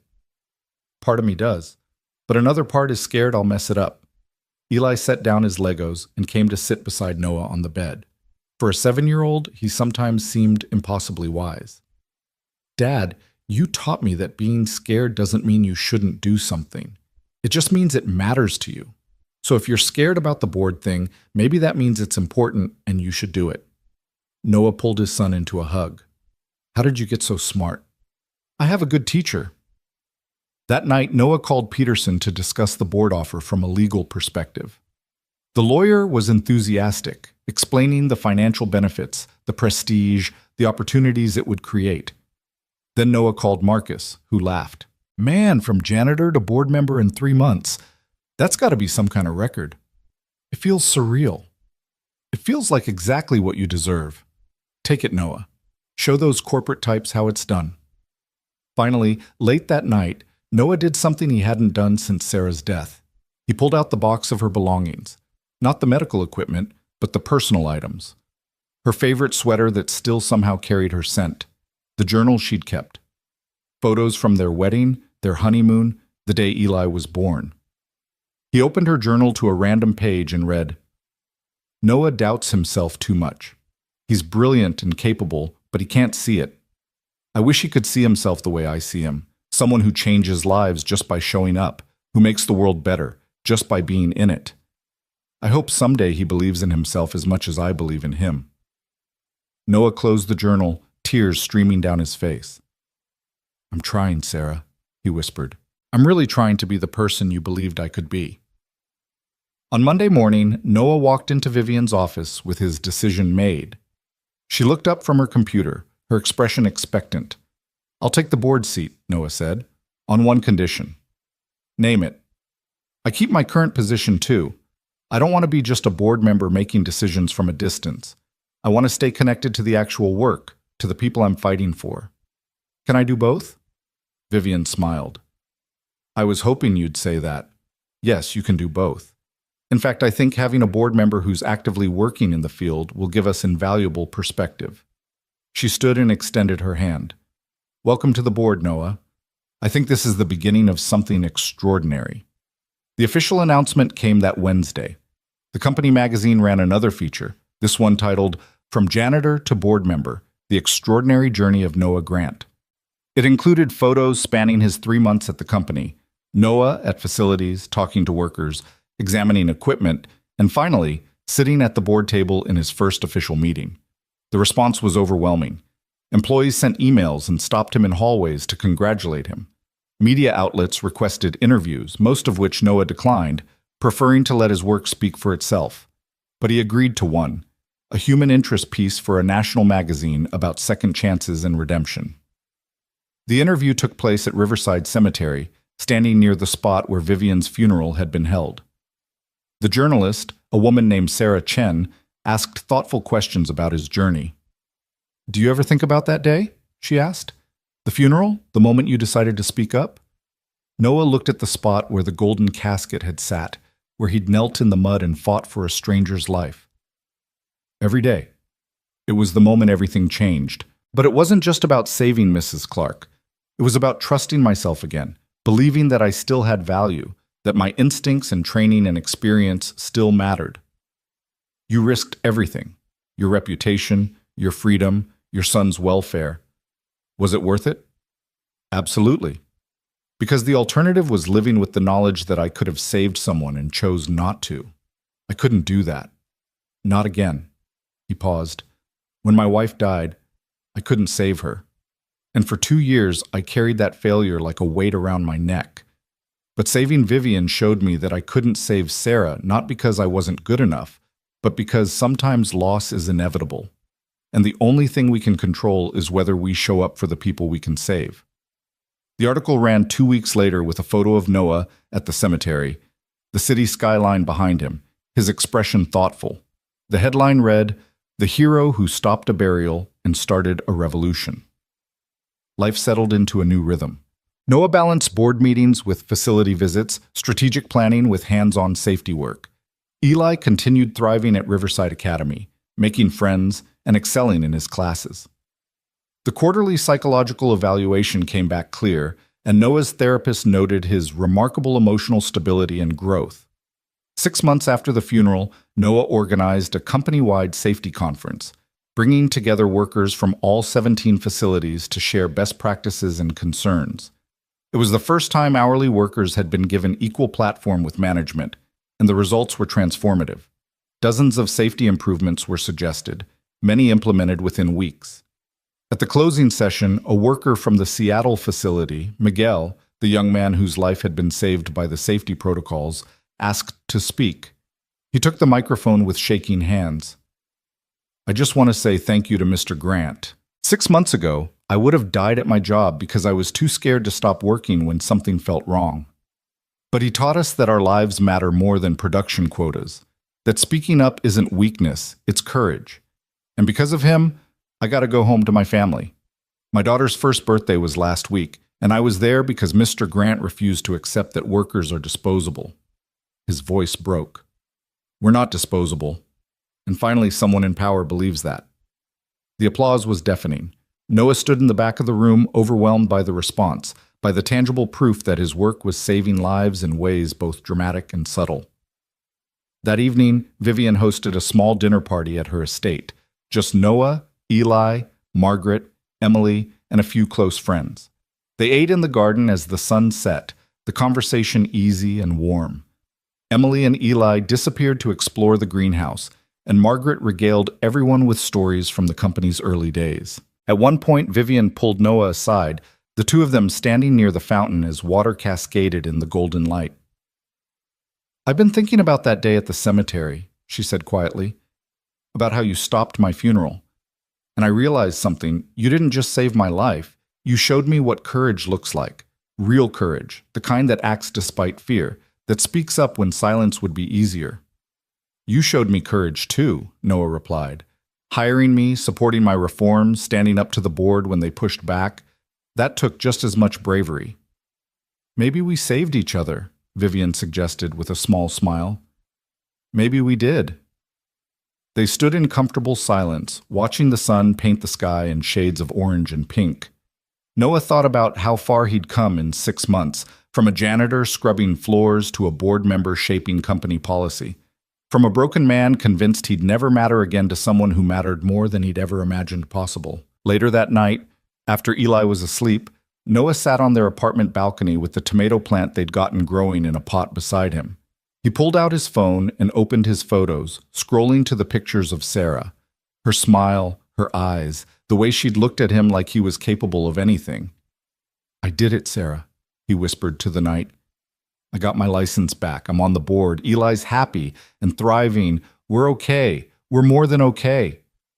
The breeze stirred the tomato plant's leaves, and somewhere in the building someone laughed. Life continued, ordinary and extraordinary all at once. Noah's phone buzzed with a text from Marcus. "Emergency services reunion next month. You should come. People would love to see you." He stared at the message for a long moment. A year ago, he would have declined, too afraid of facing his former colleagues, too ashamed of what he'd lost. But he wasn't that person anymore. "I'll be there," he typed back. 3 weeks later, Noah walked into the fire station where he'd worked for 8 years. The place looked the same: worn furniture, walls covered in commendations and photos, the smell of coffee perpetually in the air. But he felt different, whole in a way he hadn't been the last time he'd stood here. His former colleagues greeted him with genuine warmth. They asked about Eli, about his job at Clark Industries, about saving Vivian Clark. No one mentioned the incident that had ended his career. Instead, they treated him like the professional he'd always been, the partner they'd trusted.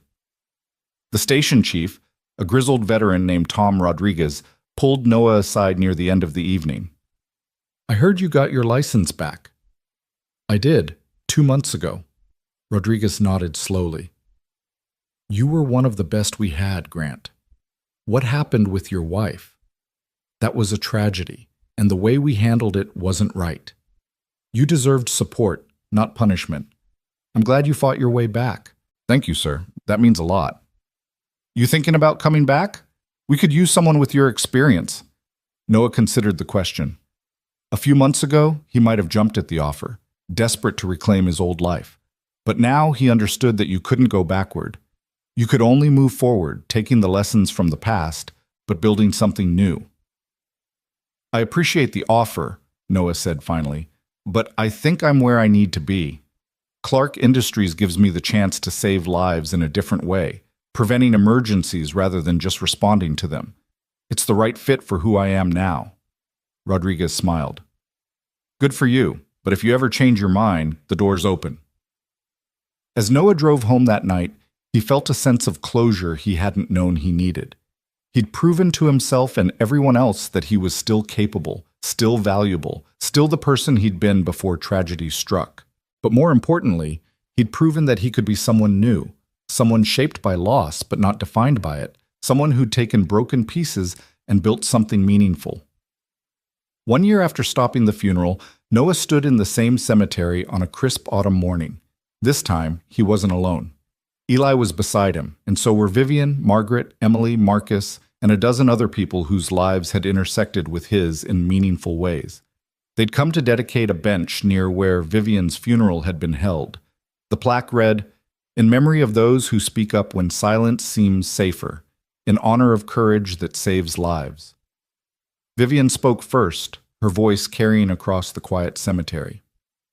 "A year ago, I was nearly buried in this ground because someone chose greed over life. But I survived because one person refused to accept the convenient truth. One person trusted his instincts, risked everything, and saved not just my life but gave me the chance to live better, to do better, to be better." This bench represents that moment, the moment when courage mattered more than fear. She turned to Noah. Would you like to say something? Noah stepped forward, looking at the faces gathered around him. These people, his family, chosen and given, represented everything he'd fought for. A year ago, I was just trying to survive. I'd lost so much, and I didn't see any way forward except to keep my head down and get through each day. But that day at the funeral, something in me refused to stay silent. Maybe it was stubbornness or training or just the knowledge that I couldn't live with myself if I didn't try.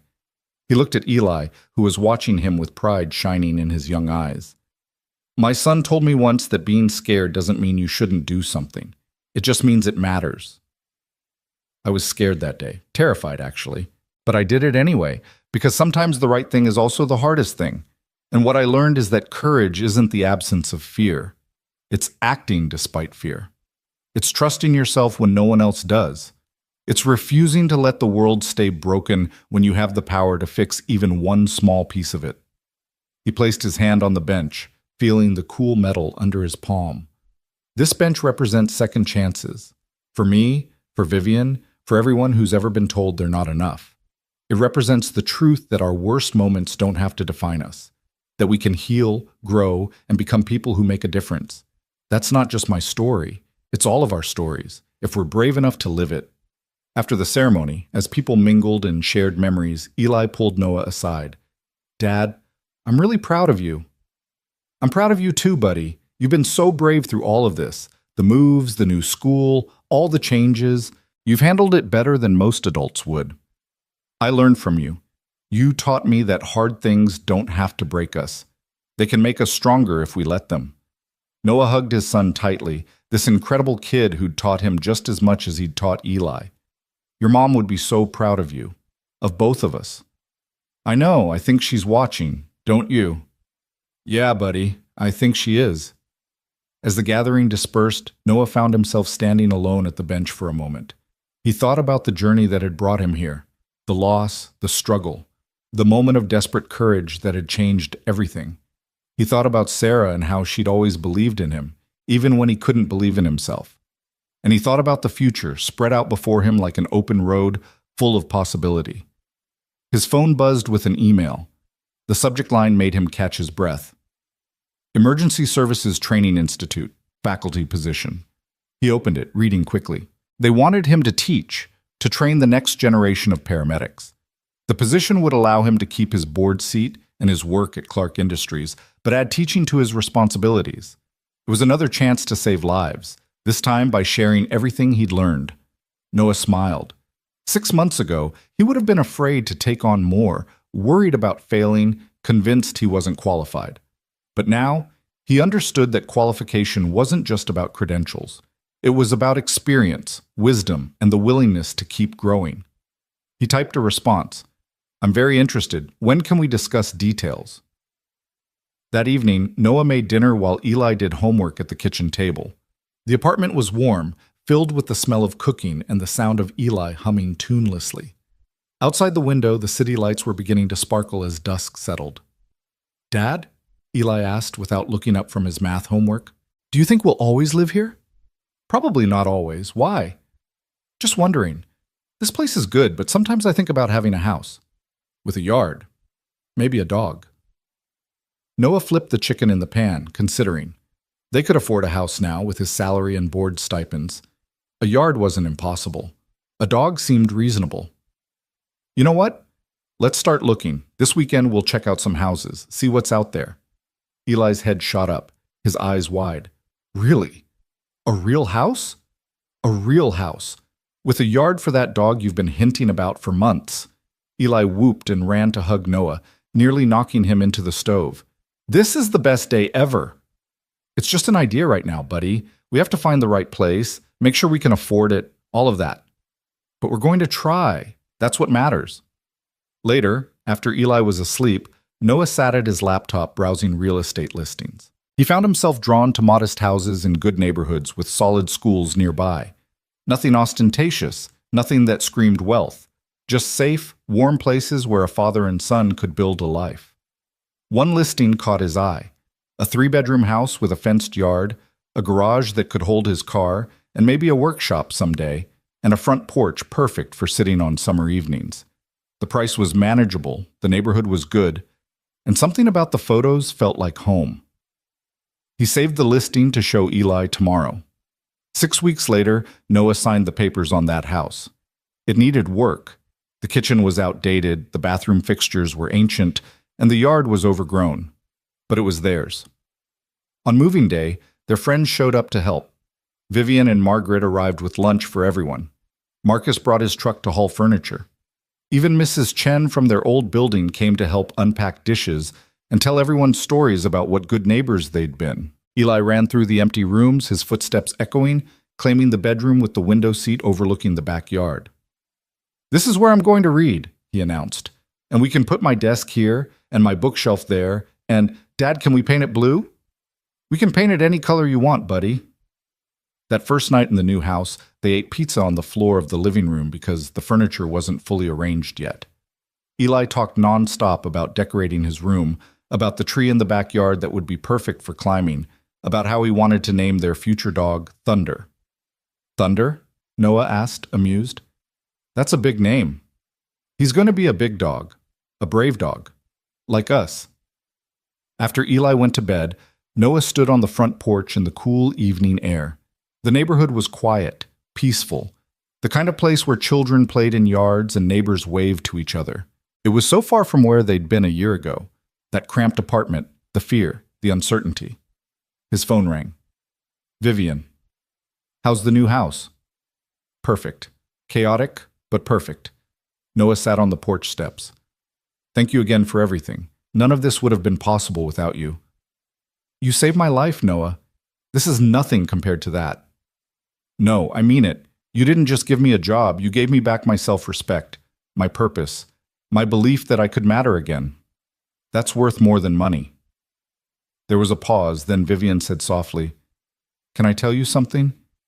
That day at the funeral, when I was trapped in that casket, I prayed for someone to see the truth.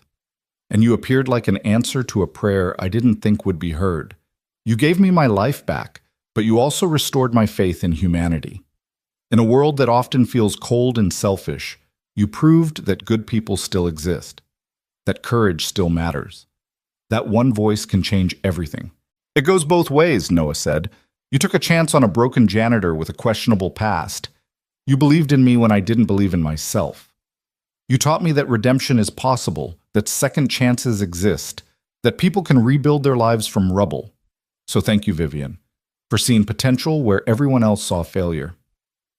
They talked for another hour about the company, about upcoming projects, about life. When they finally hung up, Noah sat on his porch for a long time, thinking about the strange and beautiful path that had led him here. 1 year became 2. The house filled with furniture and memories. The dog, Thunder, a rescue shepherd mix with soulful eyes, joined their family. Eli grew taller, smarter, more confident. Noah's work at Clark Industries continued to transform the company, making it a model for workplace safety nationwide. His teaching position at the Emergency Services Training Institute allowed him to shape the next generation of first responders, sharing not just technical skills, but the wisdom earned through loss and recovery. On the second anniversary of the funeral, Noah was invited to speak at a national conference on workplace safety. He stood before hundreds of industry professionals and told his story, not just about saving Vivian, but about the journey from janitor to board member, from broken to whole, from giving up to fighting back. "I used to think that being broken meant being useless," he said to the audience, "that because I'd failed at the most important moment of my life, saving my wife, I had nothing left to offer the world. But I've learned that our broken places are often where our greatest strength lies, because it's in the breaking that we learn empathy, resilience, and the true meaning of courage." He clicked to a slide showing the bench at Riverside Cemetery. "This bench represents a moment when I had to choose between safety and risk, between silence and speaking up. I chose risk. I chose to speak up. And that choice changed everything, not just for Mrs. Clark, but for me, for my son, for hundreds of workers whose lives have been improved by the reforms we've implemented." Another slide, this one showing Miguel from Seattle with his daughter. "This is Miguel. 2 years ago, he would have died at work because the company culture discouraged speaking up about safety concerns. But because we changed that culture, because we created systems where every voice matters, he survived. His daughter celebrated her second birthday last month. That's why this work matters. That's why courage matters. That's why we can never accept that people are disposable. The standing ovation lasted 5 minutes. Afterward, dozens of people approached him with stories about their own workplaces, their own struggles to implement change, their own moments of choosing courage over comfort. Noah listened to each one, offered advice where he could, and reminded them that change was always possible if you refused to give up. That evening, he returned home to find Eli and Thunder waiting on the front porch. His son had grown so much, nearly 11 now, all gangly limbs and big questions about the world. Thunder barked once in greeting, his tail wagging frantically. "How was the conference?" Eli asked as they went inside. "Good, really good. People seemed interested in what we're doing at Clark Industries." "Of course they were. You're changing how companies work. That's huge, Dad." Noah made dinner while Eli talked about his day, a science test he'd aced, a friend's birthday party this weekend, a book he was reading about space exploration. Normal things, everyday things, but Noah never took them for granted. Every ordinary moment was a gift earned through extraordinary struggle. After dinner, they sat in the backyard while Thunder chased fireflies. The summer air was warm and thick with the promise of another beautiful day tomorrow. Eli leaned against Noah's shoulder, comfortable in the silence that sometimes said more than words. "Dad, do you ever think about that day at the cemetery when you saved Mrs. Clark?" "All the time." "Do you think you would do it again, knowing everything that came after, the media attention, the stress, all of it?" Noah considered the question. Without hesitation, because Eli, that moment taught me something crucial. It taught me that our instincts matter, that our voices matter, that one person really can make a difference. And everything that came after, the job, the board seat, all of it, that's just proof that doing the right thing has ripple effects we can't predict. I saved one life that day, but the work that followed has saved many more. You're a hero, Dad. Nobody, I'm just someone who refused to stay silent when speaking up mattered. That's not heroism, that's just being human in the best way we can be. 3 years after the funeral, Vivian called Noah with news that would change everything one more time. "Richard's trial is finally going to sentencing. The prosecution wants me to give a victim impact statement. Will you come with me?" Noah didn't hesitate. "Of course." The courtroom was packed with media and curious onlookers. Richard Clark, once a powerful businessman, sat at the defense table looking diminished in his orange jumpsuit. His lawyer had argued for leniency, claiming his client had been under tremendous stress, that he'd made a mistake in a moment of weakness. But when Vivian took the stand, her voice was steel. "Your Honor, the prosecution has already outlined the facts of the case, how my husband poisoned me, how he planned to bury me alive, how he would have succeeded if not for Mr. Noah Grant's intervention. But I want to talk about what those facts mean." She looked directly at Richard, her expression hard. "You didn't just try to kill me. You tried to erase me, to inherit my company, my legacy, everything I'd built. And you would have succeeded because 53 people attended my funeral and not one of them questioned my death. Not one saw through your performance. That should terrify everyone in this courtroom, how easy it was, how close you came to getting away with it." Richard looked away, unable to meet her gaze. "But you didn't succeed," Vivian continued, her voice growing stronger. "Because one person, a janitor you wouldn't have deigned to notice, saw the truth. One person had the courage to speak up when silence would have been safer. And because of him, I'm alive. I'm thriving. I'm running my company and making changes that will protect countless workers for generations to come. You wanted to bury me, Richard. Instead, you helped me rise." She turned back to the judge. "I'm not asking for leniency. I'm asking for justice. For me, for every person who's been betrayed by someone they trusted, for everyone who's been seen as disposable. He needs to understand that actions have consequences, that people matter, that you don't get to destroy lives without accountability." The judge sentenced Richard to 25 years in prison. As he was led away, he looked at Vivian one last time, and Noah, sitting in the gallery beside Margaret, saw something flicker across the man's face. Not remorse, but something close to it. The recognition of what he'd lost, what he'd destroyed, all for greed and ego. Outside the courthouse, media swarmed Vivian. She gave a brief statement thanking the prosecution and the jury, then added, "This case reminds us that justice requires courage, the courage to speak up, to testify, to refuse to let evil succeed through silence. Mr. Noah Grant showed that courage when he stopped my funeral. The jury showed it today. And I hope everyone watching this will remember that when they see injustice, when they know something is wrong, their voice matters. Silence protects perpetrators. Courage protects victims. Choose courage." That night, Noah, Vivian, Margaret, Eli, and Emily gathered at Vivian's estate for a quiet celebration. Not celebration of Richard's imprisonment, but of survival, of justice, of the 3 years they'd spent building something better from the ashes of that terrible day. "I've been thinking," Vivian said as they sat in the garden, stars emerging overhead, "about starting a foundation, something focused on workplace safety, second chances, and supporting people who speak up about injustice. I'd like you to help me run it, Noah, if you're interested." Noah looked at her, this woman who'd become so much more than a boss or a friend. She'd become family, part of the constellation of people who made his life meaningful. "I'm interested. What did you have in mind?" They talked late into the night, planning a foundation that would provide legal support for whistleblowers, fund safety improvements at small companies that couldn't afford them, and offer scholarships to people like Noah, those who'd been knocked down but refused to stay down. "We'll call it the Second Chance Foundation," Vivian decided, "because everyone deserves one." 5 years after the funeral, Noah stood at a podium in a convention center addressing 2,000 attendees at the National Safety Council's annual conference. He was 50 years old now, with gray at his temples and lines around his eyes that spoke of hard-won wisdom. Eli was 15, confident and bright, sitting in the front row with Vivian, Margaret, Marcus, and dozens of others whose lives had intersected with Noah's journey.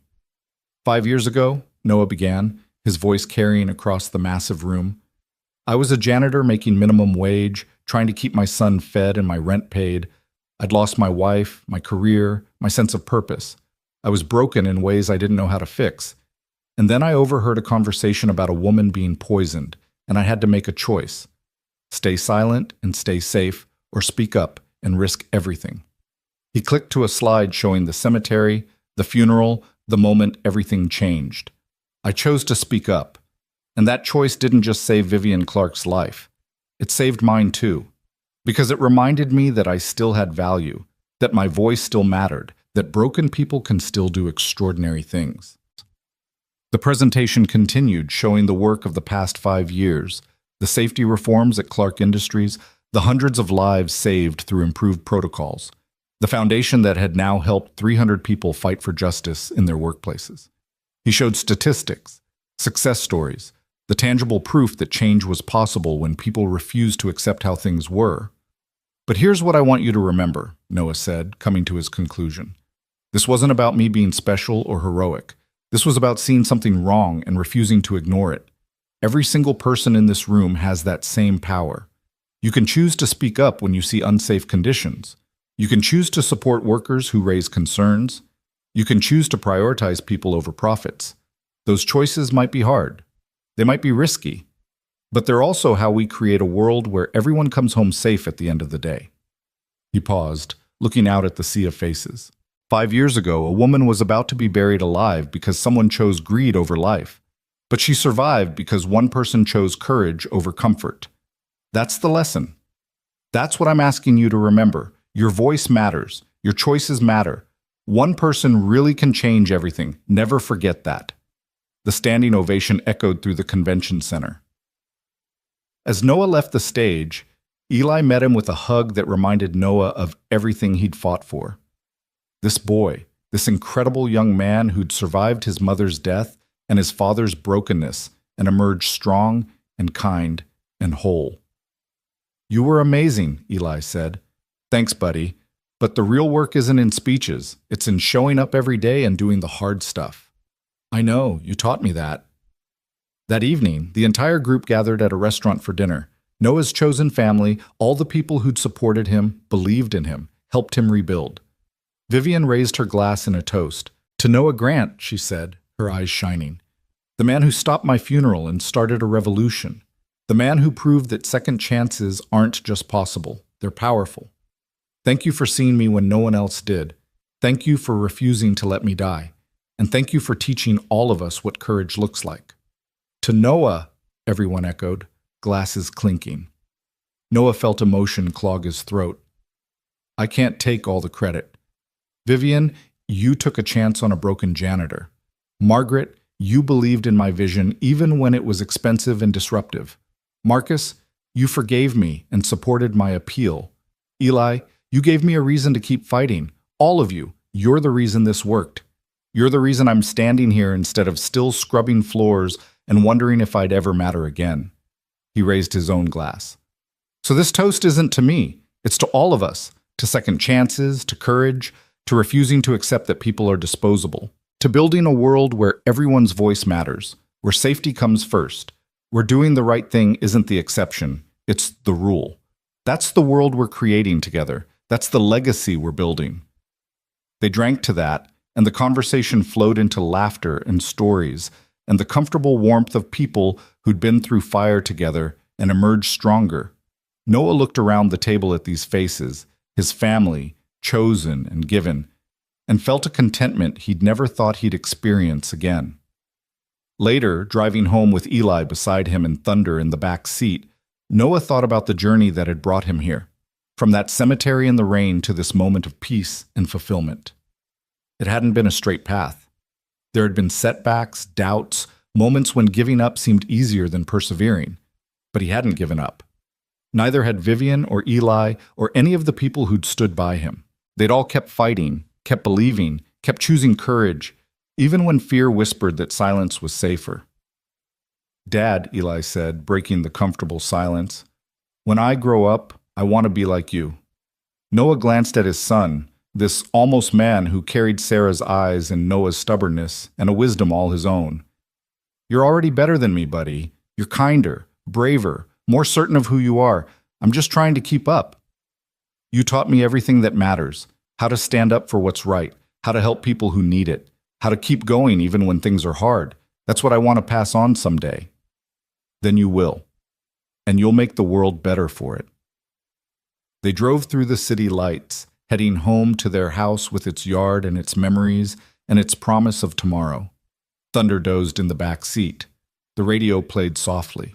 And Noah Grant, once broken but now whole, once silenced but now heard, once dismissed but now valued, knew with absolute certainty that every moment of struggle had been worth it.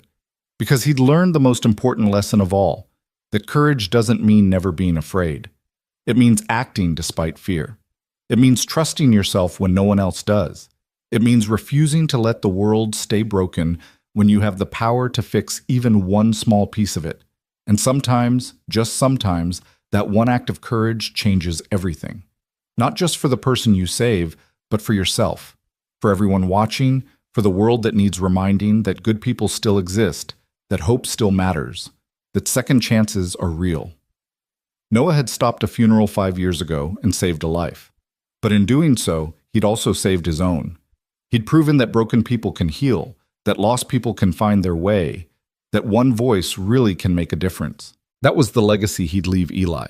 Not wealth or status or fame, but the knowledge that every single person has the power to choose courage over comfort, to speak up when silence seems safer, to act when others accept. That power lived in everyone. It just needed someone brave enough to use it.